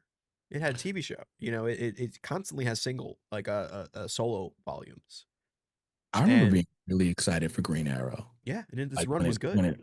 Well, it was a run that was clearly fan service to Green Arrow fans. And it was like, for me as a new reader, like that was my first Green Arrow #1. And it was difficult. I couldn't follow it. Huh. So I dropped it. Why do you think it was fan service? It was going like because of the clear shift in the previous volume. Like I hadn't read the previous Green Arrow volume, but I mean, like there was just all these references to characters and like bringing people back. And it felt like I was jumping in chapter 5. And so I was like, all right, well, let me go back and read chapter 1. I had the exact same problem. Yeah. But like a book like Poison Ivy, also not in the top 50, but apparently it's fine. So like it just sucks as a fan because you don't know, you can be buying the book and you don't know how long it has. Yeah, what's on the chopping block? But that's Like, just is the Wonder Woman obfuscation. even on the top 50? I check. No. So like we have no numbers. The top 50 is a good barometer. It's an okay barometer, but we have Sure. to keep in mind that different books have different Yes. expectations for what success looks like. Birds of Prey does not, like, I highly doubt that DC's expectation of Birds of Prey was top 50. Sure. Because that's elite company. Whatever it's doing is far below that. Which drives home the fact that we don't know as fans. Right. All this is unknown to us. Because I feel like as a publisher, it's important to have hits, but it's also important to have stuff just for the breadth of the line. Yeah. Like to show that there's diversity in storytelling and so on. So there's definitely going to be books that you're not making the money on, but maybe they've got some critical acclaim and like they're they're the perennial favorites for like different, like what Eisner's, I guess, whatever the awards and stuff are. But yeah, I don't know how you quantify that stuff and justify a book from month to month. I think Poison Ivy would probably be canceled if it wasn't DC's darling. Mm-hmm. Like it's DC's little book that could, and canceling that would hurt people's opinion of DC. But yeah, this sucks. It's a bummer for those of us who are enjoying the birds. And again, Green Arrow as well. Green Arrow is gone as well. Chris Condon said issue 31 of Green Arrow will be my final issue on the title. It's been fantastic to work with Montos, Buddy, Haas, Adriano, and Chris Rosa on the book. More than that, it's been a dream to work on a character like Ali for DC Comics. I'm bummed we have to end things here, but I'm fiercely proud of the work, especially this final issue. Now, Scott Snyder took to social to say, quote, decisions like this are above my pay grade, but the honest reason is that not enough of us were buying it. The sales numbers on Green Arrow were just unsustainable. It's disappointing to everyone, but keeping it going means not being able to take other chances. Yeah, and that's a fair point. I think it comes down to how we're using our dollars, and if it's just not in the realm of supportable, then you do run the risk of, hey, we know Green Arrow isn't producing the kind of sales we want, but if we release something that is, new, it's going to be a number one that's going to do numbers at the very least. We can maybe find a new thing to support or offset what would have been the losses, and it's not ideal, but I feel like from a business standpoint, uh it's hard to justify these books. I would also say a little conspiratorial here, but I think with Absolute Green Arrow coming out, they recognize there is not a market for 2 Green Arrow books. Sure. I can definitely see that. Yeah. And wanting to put it towards Absolute makes sense. It's making Martian Manhunter sell like crazy. It's a great point. I think also for kudos to even getting to these numbers nowadays. 28, 31. It's wild that we have to kind of applaud those kinds of runs, but just also a shout out to the creative teams that worked on the books, because Yeah. you don't get those numbers a lot of the time without a relaunch, a new number one, Marvel method kind of revitalizing things artificially. And Birds of Prey got the new number one, and Green Arrow continued legacy.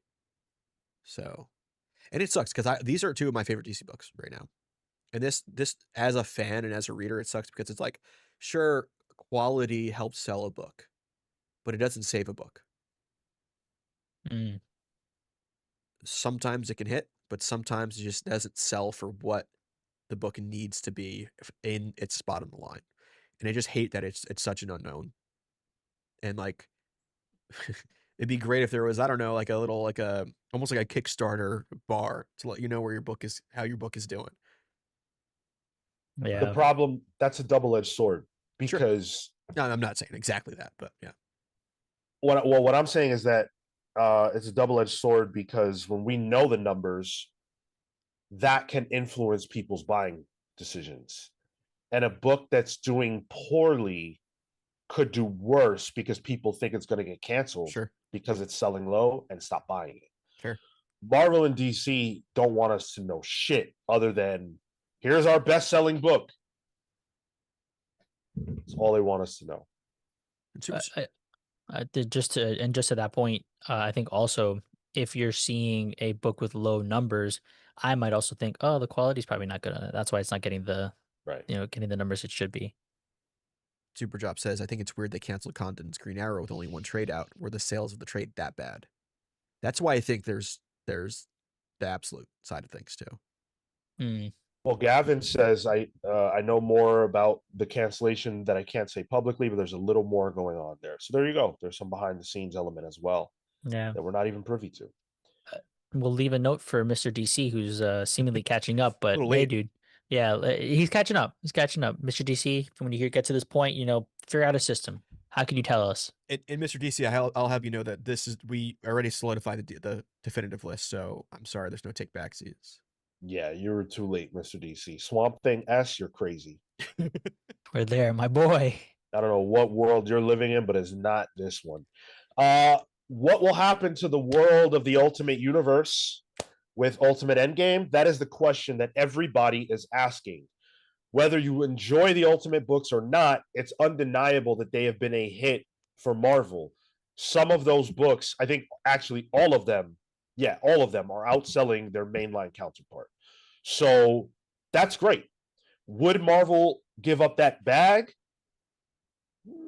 I've been saying no, but according to Rich Johnson, they might very well be about to do that. So Rich over at Bleeding Cool put out an article titled, "Is this the end of Marvel's Ultimate Universe or what?" And he says pretty clearly, as far as Bleeding Cool can ascertain, Ultimate Endgame #1 will indeed begin the end of the current Ultimate Universe. And that is how it was contractually agreed 3 years ago with Jonathan Hickman when he took over the project from Donny Cates, which, yes, is hard to square with its sales success against other Marvel titles. Now, I know what you're thinking. It's Bleeding Cool. What does he know? Rich is whatever. Okay, fine. Rich backs his point up with the following things that are all true. I think it wasn't last year, it was earlier this year, when Zach Davison, who writes for, or he's the editor for the script on Ultimate X-Men had said, we're working on issue 18 now. We have 6 more issues to go. If you haven't figured out yet that this is the story we are telling, I mean, things can always change, but that was announced at the beginning of the series. It's supposed to be 24 months in real time. Now, Yo Mutsu and Peach Momoko, Yo Mutsu, who was Peach's husband, said, we don't know why Zach wrote that because we, and probably no one else other than maybe Hickman, really knows what is next or even when it was planned to end. Oops. Which I always thought was damage control for saying too much.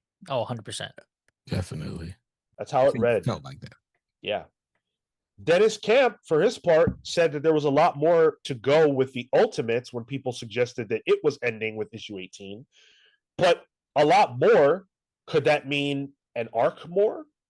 Does it mean, what does that mean? Does it mean the Ultimates in 616? Does it mean... So we also found out last week that the boxes from the Ultimate Universe that have the key to power sets and all of that are going to 616. Miles is bringing them over, or at least some number of them. So there is crossover. Do you think, Ultimate Endgame ends, the universe ends, but a lot more of the characters crossover? Wait, I'm stuck on the point you just made. You're saying, how do you know that Miles is bringing those boxes over to that main line? It was announced, yeah, Okay. as an arc in Miles Morales Spider-Man after Ultimate Incursion. And do you know what he's trying to do with them? I gotta find this. All I saw was that new heroes will be made, or something or like that. All right. Mm. So that leads me to believe there's going to be a lot of fallout from this that will reverberate into the mainline universe. And I wonder if they can pick and choose which characters come over. And maybe, man, I can see maybe even like Ultimate Hawkeye coming over. I'll tell you what, man, between this and the Age of Revelation, Marvel just feels so Yeah. convoluted. Yeah. They want a Yeah. lot of their cake and eating it too. Yeah.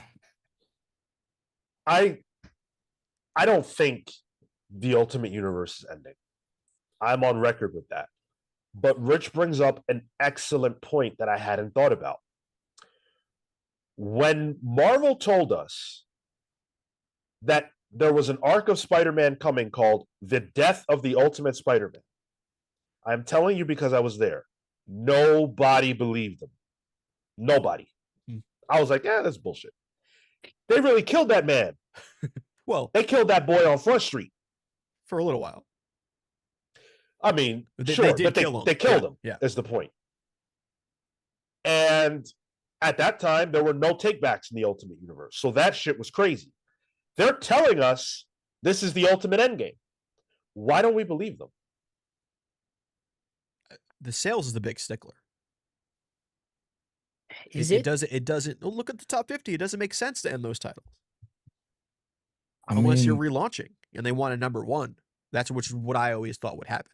Ultimate Right. Endgame would happen. They'd be able to refresh the line, stop doing this monthly bullshit in terms of the storytelling, and then go from there. Along with that, we did get some previews about Ultimate Incursion that showed Miles, which looks like he's in the original Ultimate Universe. Oh, sorry, go ahead. I was going to say, and I'm wondering if, yes, this is the end of this Ultimate Universe. They're not lying about it because it's bringing back the original. That's right. Because the maker is the one who redid the Ultimate Universe into what it currently is.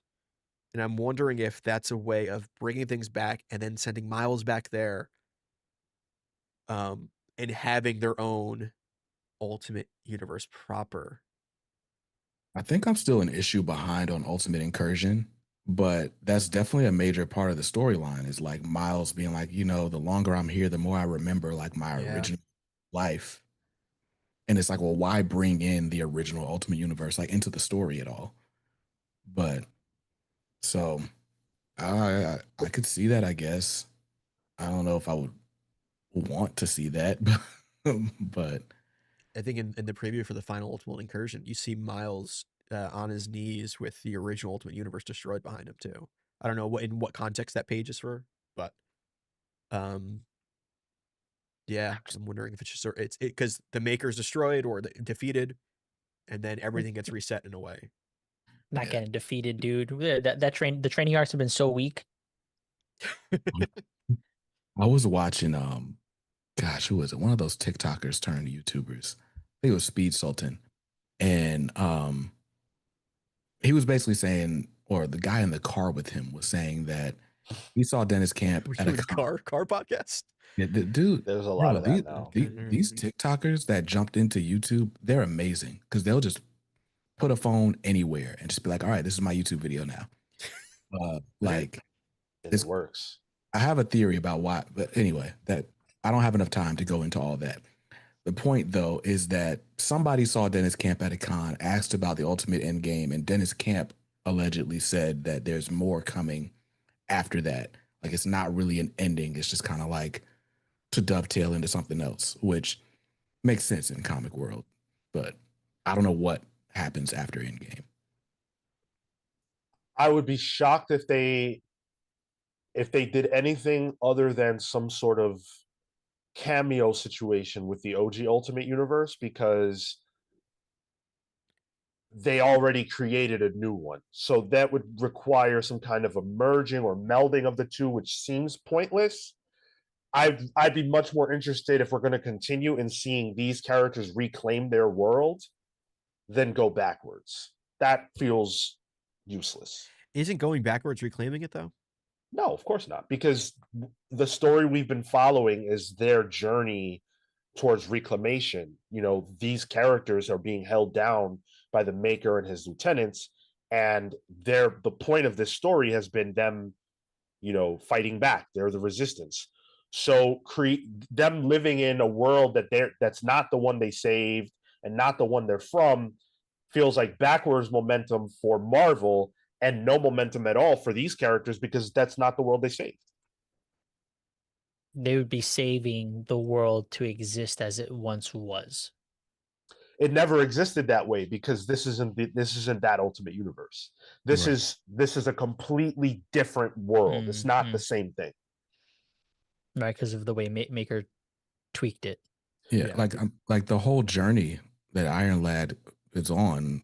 Is he Iron Lad? I can't remember. Anyway, he's Iron Lad, yeah. Right. But like he's like, hey, when you were supposed to have powers, here's your suit, here's your costume. Well, let's save this thing, right? Like it doesn't make sense for them to just like in that arc by going to another world where everything was better, or at least different. Because then the supposition is Maker stopped everybody from getting those powers, and that's what gave us this Ultimate Universe. Otherwise, it would have followed the same track as the previous universe, whether or not it doesn't exist because it was melded into 616. It would have followed the track of Mainline, not Ultimate.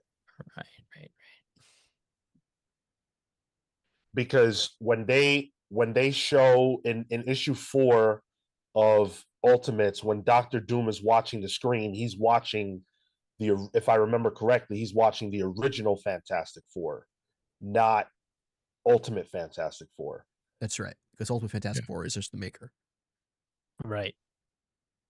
So yeah, he diverts them off their course from Mainline, not OG Ultimate. Right. We'll see. We don't have long to wait. I think it's kind of bizarre that we have all these question marks. But I also don't want Marvel to clarify. I kind of want us to have that open space. I just want to read it. Like, I'm so sick of like the news stories coming from solicits and press releases. Like, I hate solicits. Like, you don't have to read comics anymore. I mean, you literally don't. Right. We know about the channels that read the comic for you, right? Well, not even that. You don't even have to watch those guys. Like, watching you is enough to know what's going on in the Marvel Universe, and that shouldn't be the case. Do we know how long Ultimate Endgame is, issue-wise? 5 issues. Oh, it's 5. Okay. Okay, so we won't have news about what's happening for a while. Damn. Because we don't even have issue 2 will be January. We don't even have lists for that yet. Yeah. So this is probably not even a New York Comic Con announcement, if anything. That would still, there may be a tease. Maybe a tease. I think I 'Cause think we're they looking could at May or probably. June. Well, that'll be to know the end, right? Or Like, what comes after. Yeah. right? Yeah. So I think that needs to play out in the books, but to get a tease to hype up an issue 2, I can see. Free comic book day. Hmm. Oh yeah, Good point. Big tease of what's to come. That does line right. up. Leads us into next summer. Yeah. It'll be interesting to see how that shakes out. The question, though, is who will be involved in telling that story, what the future of Marvel is. And the answer may lie in the past. The answer may lie in none other than Brian Michael Bendis. Now, BJ does have to go. So I would love it, BJ, if you could just give us your take on this real fast regarding the idea that Bendis is rumored to return to Marvel Comics. It just depends on what characters he's on. I've really enjoyed like the Bendis that I've read has all been like sort of street level stuff. I started reading comics while he was writing Superman and then Justice League, and it was a mess, honestly. Like I was not a fan. But like reading all the sort of Bendis greatest hits, I'm like, I'd love to see him in that form at like I have the same sort of cautious optimism, right? For Bendis returning to Marvel as I did for JR returning to Marvel. Like, and I probably am more hopeful for Bendis or have more faith in Bendis returning because Bendis is a writer and you shouldn't necessarily lose those skills. It's just about the right fit and the right characters. So, yeah. Okay, all right. Yeah, well, we're gonna have a conversation about Ben Lectrix wants a wheel spin with BJ. That's funny. We are due Well, one. all right, let's do it real quick. Okay. All right. All right. You might not even be involved. Depending Yeah, Okay. on we'll how it see. goes. We'll see Yeah. where it lands. We'll see. We owe 2 wheel spins today, and we'll get one done here while we still have BJ with us. It's highlight a book. Perfect, BJ. Highlight a book. Let's see. What do I want to highlight? There was something that I read that I thought was really interesting. The Bible. That wasn't it. It's the dictionary if you're Marco. But there is something the dictionary. Okay. I very recently read Battle World #1 from Marvel Comics. Did you guys read that? Was it on Pals Pulls? No. It was on the poll and it lost, but I did pick it up, so I haven't read it yet. So I read it, right? And it's not going to win any points for being like the most compelling book ever, but I had fun with it. It was just basically, if you're familiar with the concept of Battle World, someone stitches together a bunch of worlds from across the multiverse. And so you've got these characters from across time and space all in one spot there to basically fight for their own existence. And so issue 1 of Battle World was all these different characters. Like you had the Wasp, but then you had an older version of Hank Pym. And it's like on the Wasp's world, Hank Pym had died a minute ago. So it's like, oh, that's interesting. You had like Luke Cage in like full blaxploitation speech. You have just a bunch of Marvel characters like from different eras. And that was fun. I got in. It's written by Christos Gage. Marcus Toe's on the art, so it's a great looking book. I feel like Christos Gage is always doing some kind of like video game tie-in or like TV tie-in, and this definitely feels like that same vibe. That's like if you are Marvel adjacent, this is a good book to pick up.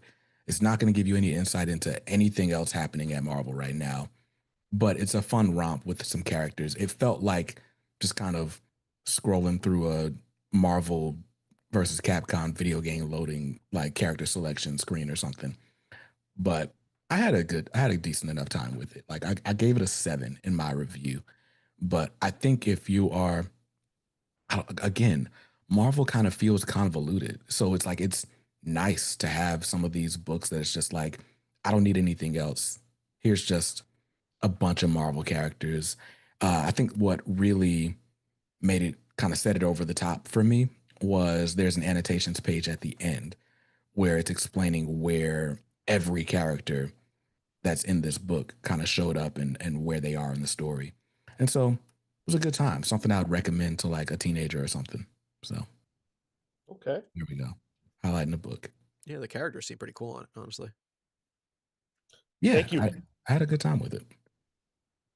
Thank you for that, BJ. Appreciate you. Thank you so much for hanging out with us. Comics Are Dope is my favorite comic book YouTube channel. And I think everybody who is subscribed to this channel will love it. If you don't already check BJ out, remember that you can help BJ reach his channel goals, reach his financial goals so he can improve the quality of his stream and setup and everything else, make videos come out quicker, more reliably, etc. at comicsaredope.com/help me out, which we have a link to. And also the Patreon. Yeah. Yeah. Thank you guys for having me on. It's great to be the centaur mythical creature that to come host the show from time to time. I'm enjoying the new format, seeing the rotating squad of guests. You guys are doing a great job. You are my favorite channel as well. So interesting coincidence. I didn't say it because you said it, but it just happens to be true. And with that, thank you all for listening to me babble, and I'll see you elsewhere on the internet. Take care, dude. Peace. Always a pleasure to have BJ join us. Great guy. Not really my friend of me. I actually love him, but Sometimes you got to cut a promo on a friend, Yeah, it's fun. Matt Fisher with the 10 spot. Good to see you, Matt. I saw you on TNT. I think you were on TNT on Thursday. I saw you. Matt Fisher with a 10. No longer an Uber driver, but working an office job. In a meeting, but the definitive light-up must include a Green Lantern and Flash. It was called the Big Seven for a reason. Morrison had the right idea. Okay, well, A, we got a Green Lantern and a Flash in the top 5, so yes. B, how did you switch jobs so fast? You were an Uber driver. Last week you were driving Uber. Now you're in an office? This is a big hit for the Comics Pals. I'm sorry. Half our audience was people that Matt Fisher was driving around. So I don't know how we're going to be able to survive. Also, in a meeting, stress, dude. How is nobody seeing you? Those tips he was getting through Uber were going directly to us. What's going to happen now? We need those comic books. Fuck. We need to get comicspals.com/help me out. Right. Oh, shit. Otherwise known as patreon.com/comicspals. But no, congrats, Matt Fisher. The job market is wild right now. So good for you. Tough. Yeah, good shit. Yeah, awesome, dude. Listen, on the Bendis front. Yes. This is what Rich Johnson says, and it's very basic. There's not a lot to it. Quote, here's the gossip passed to me from high-level comic book industry executives who should know better. But the word is that Brian Michael Bendis is returning to Marvel Comics, and I am to look to New York Comic Con for an official announcement. Okay. I do not know anything, right? Officially, I know nothing. I am very confident that this is accurate. Same. What? It's not a matter of if, it's a matter of what. It's what and when. It's happening. Well, that's not me confirming it, but that's just me saying, like, this makes sense to me. Again, officially, we know nothing. Yes. If this doesn't happen, I will get on this channel in I will finally don the sheriff costume. Oh my God. Put you in drag. No. Okay. So let's assume it happens, right? In Chupatel, New York Comic Con is in 2 weeks. Yeah. Oof, boy. 2 weeks out. Which Holy we shit. might have our first interview lined up. Did we check that email, Mark? Oh, is there a new one? Potentially. So we're going to be doing interviews, but there's a few. It's going to be a fun one. And yeah, so the news will be coming soon. You don't have to wait much longer. Whether or not this is real, apparently, according to Rich Johnson. But if he comes back, what do you want him on? Spider-Man. Amazing Spider-Man. It's my life's dream. That's the big one, right? has to be the big one. It's It- the thing. It's that, or the only other thing I can think of is back on Avengers, and only because it feels like Jed McKay's run is like coming to a close. That's the other one that I was thinking of is Avengers, because that's another marquee title Yeah, that needs the push, especially in the universe right now. And you need to kind of centralize the universe around that kind of book. That makes sense to me. I personally don't want to see him go back to any particular well, because not I love to see creators go home again. I just think that the Avengers needs someone who's someone more of the now. That's just kind of what I think. Okay. And unless they're giving Bendis the keys, which I don't think they will or should, I don't think he should be writing mainline Avengers. But he has never written mainline Amazing Spider-Man, not the series. Yes, he's written the character, but not the series. That's the last thing that Bendis hasn't touched. He touched everything else, really. and I think that's my want, and my want is on Spider-Man, but my brain, that's my heart. That's where my heart goes. My brain is not fully leading me to Spider-Man, mostly because the Joe Kelly run seems like it has legs on it, especially with this whole new storyline they're doing with the split Spider-Man, and they're splitting like timeline wise. I don't know if that lines up with the New York Comic-Con announcement. I think Avengers feels right just in terms of timing, and the other book that feels right in terms of timing, and it's another him going back to the well, is Daredevil. There is no Daredevil book right now. There is a show coming out. They're gonna relaunch Daredevil with new #1 right around the time where, if their solicits line up with the New York Comic-Con announcement, that lines up. Timing wise, I don't see Spider-Man right now. It's what I want, but timing wise, it doesn't feel right. I think also the recency of Joe Kelly coming on is just that's the factor, right? I feel like you can't necessarily, not to say you can't, but it would feel so dissonant for, to your point, the story that they're trying to tell. Unless this is the only story he gets to tell outside of 8 deaths in the next 4 to 5 months. It's one of these three characters, these three books. It's Avengers, Daredevil, or Spider-Man. And also because those three characters have MCU properties coming out in the next year. Yeah, if we're talking about not what we want him on, but what we think he will be on, then it's not Spider-Man. Or at least it's probably not, because I don't feel like Joe Kelly is nearing his end. However, it is worth pointing out that book drops twice a month. Sure. And Pepe Larraz is on it. And I don't think they're going to keep Pepe Larraz on that book for a long time. So 4 to 5 months, let's say, at 2 issues a month is 24. Or no, it's how many issues is that, Marco? 2 issues around 24. 10. 10. 10. Yeah, that's double it. But he's only doing half of that. So he's doing a normal monthly. Yeah, but I'm saying Joe Kelly would have had 10 more issues of story that he told. I don't know if that's enough for his run. I have no idea, but it's not impossible. It's not impossible, especially if you add on like 8 deaths, right? Like that's maybe enough for his run. But even then, like I don't know that you would want to do such huge changes to such a huge title back to back to back like that. That's my concern. You give that maybe another year or two. Cole has a good point here. He says, I can see Bendis writing the Spider-Man Superman for the Marvel side of the next DC crossover, which I think Rob Liefeld did leak. Rob Liefeld likes to yap. But he did say like he sees that being the next book because Marvel and DC aren't done crossing over. That is a person I can see for that. But that is not a thing Marvel announces that they're like, that feels like Marvel needs a Marvel announcement. He's saying I think is he saying for the DC, for the Marvel DC book that Morrison's writing in November? No, I thought he was talking about what's coming in 2026. I think that's what he's talking about. Yeah. Right. So we have no clue what that's going to look like, but I don't think they're going to talk about that at New York Comic Con. Me neither. Yeah. I think there's maybe what if we merge these last 2 news articles with Bendis coming back to Ultimate Spider-Man after Dreadful. Because it's not there's nothing to that to me. Like, sure. It's not what I would want, but I don't see it. I don't put it past Marvel. Yeah.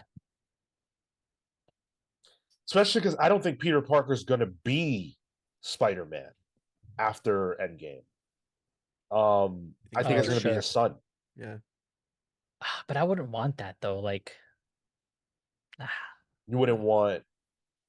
I wouldn't want him to come on to something like that. Like, and like leave him in the main 616 stuff. Yeah, I don't think he belongs in this new Ultimate iteration. He had his run on something, and it was so definitive. It's the thing that he's remembered for at Marvel, outside of all the other shit that he's done. Right, like leave him alone with that stuff. I also want the Ultimate Universe to be where you could put like newer, like up and coming creators to tell new stories, and younger people on that, rather than retreading.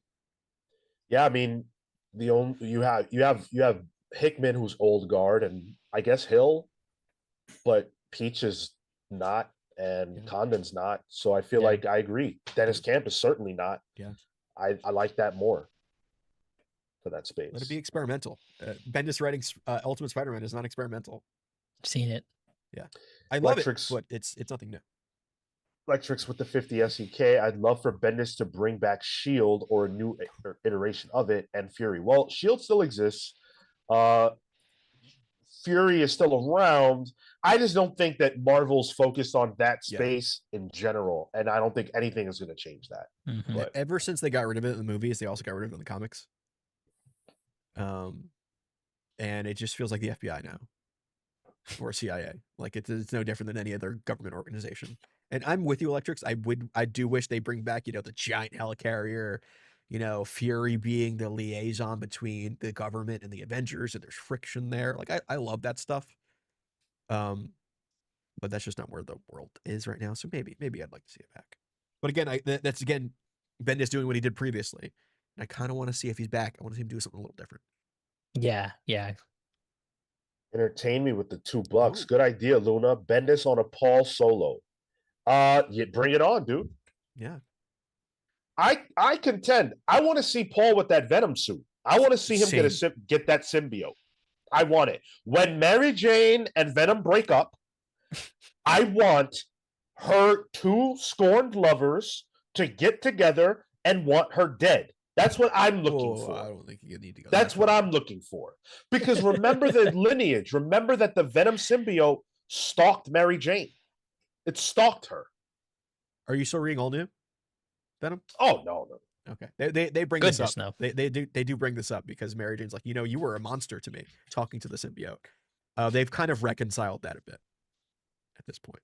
So there's not that kind of tension. But if they break up, things could change. Oh, I agree. Mm. Bendis and Capullo on a Spider-Man miniseries. That's crazy. Sign me up. I don't know if I want Capullo on Spider-Man. Why not? No? Maybe it's a hot take. I'm not super into Capullo currently. I think it'd be hot fire. Don't mind anything. Make it look good. I mean, I would pay him to come draw my bathroom. Like, he's Greg Capullo, I don't know. Gabbernerd, if it's Bendis on Avengers after all, that would be an easy buy for me. Yeah. I'll buy whatever he's on. Watch it just be one of these out of continuity old head books. Stop, dude. That would suck. Mighty Avengers is back. I just almost said his lineage is too great for that, but that's what Claremont does. Yeah. Yep. So you're right. They keep him on an exclusive so he doesn't write for the distinguished competition, and he gets to put out a book that sells moderately. Yo, Tyler's making too much sense this episode, bro. I hate making sense. I put up a poll. Do you want Bendis back at Marvel? 73% of you said yes. So clearly we want it.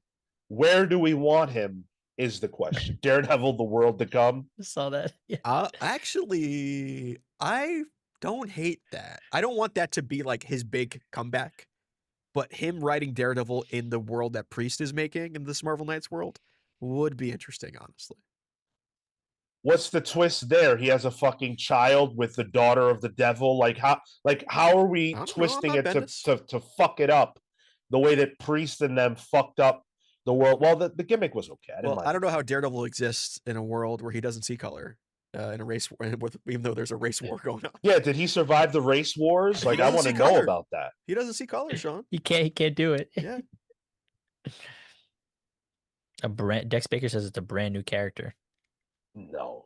I don't There's see that that. brand new character from Marvel? No. No, dude. They would sooner bring what's her face, Cora from the What If series, like an MCU property they can capitalize on to have a book, than make a new character. Kidding me? Not when the X-Men are coming around. Oh, I mean, I feel like no. they make Oh, too no. many new characters that they don't do anything with. Wait, What if he's on X-Men? I just thought that. No. You don't think? I think Bendis himself knows that ain't it. Yeah, I don't think that's it. Maybe he doesn't, but Marvel's like, hey, you know what? This X-Men stuff, we need some help. We're doing the Revelation, Age of Apocalypse stuff. Like we need to kind of figure out. You want to bet? You want to do Sean, a bet? No. Marco, All right. I would argue what's coming sooner to the movie theaters, an Avengers movie or an X-Men movie. And I know there's not 100% symbiosis between comics and movies, but there is a pattern that matches. Yeah. They're going to want a completely big agree. name on a Avengers book coming up. Sure. Marco, Yeah. you want to go? You want to do it? No, bro. No. I don't believe my own bullshit sometimes. See, there you go. I was gonna say, you haven't bought Hollow Knight. I will buy you Hollow Knight. Oh, but by that point, it won't. You're not gonna wait that long to play Hollow Knight. Well, I mean, is he going to wait for a third game? He's going to wait even longer. Another 10 years. You got time to play. I can catch up. Yeah. We'll all be dead. Kidding me? The way this shit's going. All right. So we agree we want Bendis. What we want him on remains to be seen, but I don't think we have long to wait. I personally believe in 2 weeks' time, when we do this show, we will be talking about the announcement of Bendis at Marvel and what. That's what I believe. And I believe Jessica Jones will be involved in some way, whether a supporting character or if it's a team book, she's on the team. She's coming back into the MCU. It's Bendis' baby. They're going to want to put some kind of spotlight on her. We should just do a book with all the characters he created in one book. Honestly, yes. Quake, Jessica Jones. It's just pixie cuts all over. There's brunettes everywhere. Love it. Kitty Pryde, even though he didn't create her. Bendis book. Kitty's got to be in it. If he aged up Spider Boy, that would be so funny. That's funny, Super Job. That's funny. I get the joke. I get it. We owe another We need couple of wheel spins. Yeah. Let's see what we get. Oh, that was a hard thing. Highlight a book. All right. We'll get the poll up. One of us will highlight a book. I actually made a list of books because because I like when you guys pick me, but then I don't know what the fuck to talk about because I read a lot, but I just put it out of my mind. Quake solo series, the people are clamoring for it. Yes, Uncanny Suit, all three of us, you, me, and Tyler. Yep. Agreed. Love that book. Love that character. Polls up now. Who do you want to highlight a book? Choose one of us, and we will get to that. Cole says Riri Williams leads the Avengers now. Imagine that. What if it's Bendis doing Young Avengers and creates a new character for it? Miles is there. Riri is there.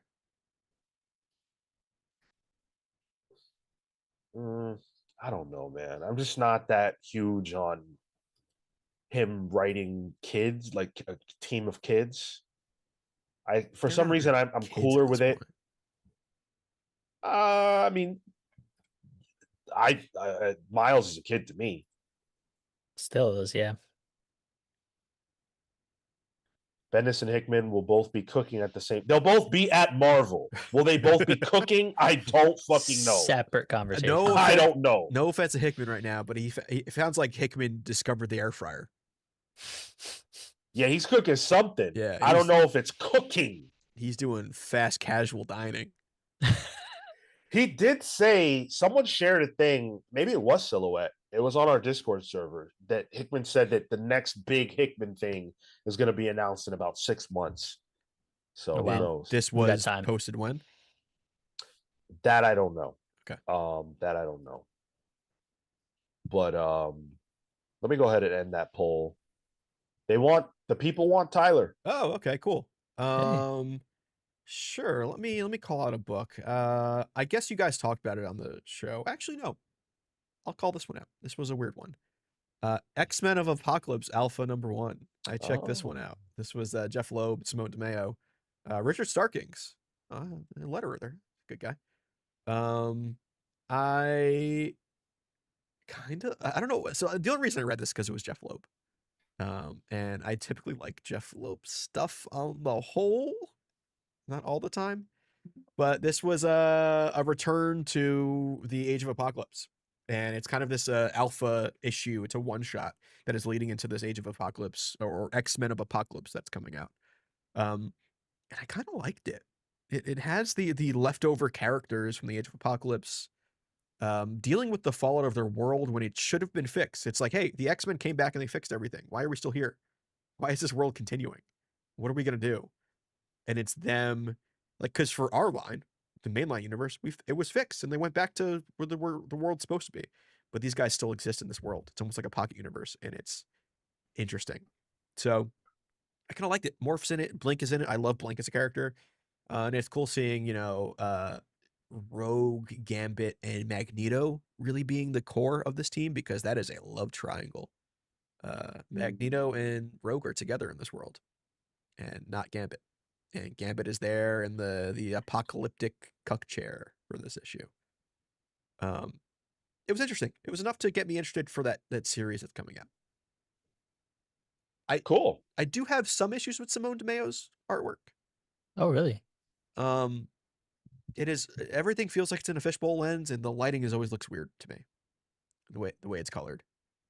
The line work is good, but the choices are a little strange for me. But it was enough for me to like the issue. As it turns out, I'm really glad you won, because I was wondering about that book, but obviously I can't buy it. So I'm glad to hear that it was okay. I'll come back to you when the actual series comes out. Let you know how that is. Cool. Maybe by then my X-Men ban will be lifted. What will take the lift? What would be the cause of it? Being Bendis. excited. Not Bendis. Yeah, Bendis and X-Men does not excite Sean. No, that's the only thing I ever read by Bendis that I can tell you I just had just go away heat with me. Silhouette says it's regarding Hickman. That was a comment from San Diego Comic-Con. So that's July. So 6 months from July. And then solicits would be for January, would be in October. So that could be a New York Comic-Con announcement. Makes sense. If it's assuming it's coming out in January, and 6 months from the announcement at San Diego. It'll be announced in around 6 months. Okay. So maybe it's a summer event thing then. That's hype. That's hype. Shrew Patel, my cousin, can't buy it either because, he can. I just can't read it. Right. Bean can do what Bean does, but I can't read it. Even if he buys it, he can't give it to you. Yeah, and I don't even want it, quite frankly. This is a self-imposed ban. I don't want it. Celibacy. Yeah. Most people who are celibate didn't choose that. The life chose them. That's we're right. talking about incels. Whoa. Oh, no. Involuntarily celibate. They didn't choose it. Oh. I see. Oh. Wait, is that what that means? That's what it is. Yeah, actually, yeah. Celibate, Yeah. Just means you get no bitches. Wow. We owe one more wheel spin, and then we'll play the GOAT game. Cool.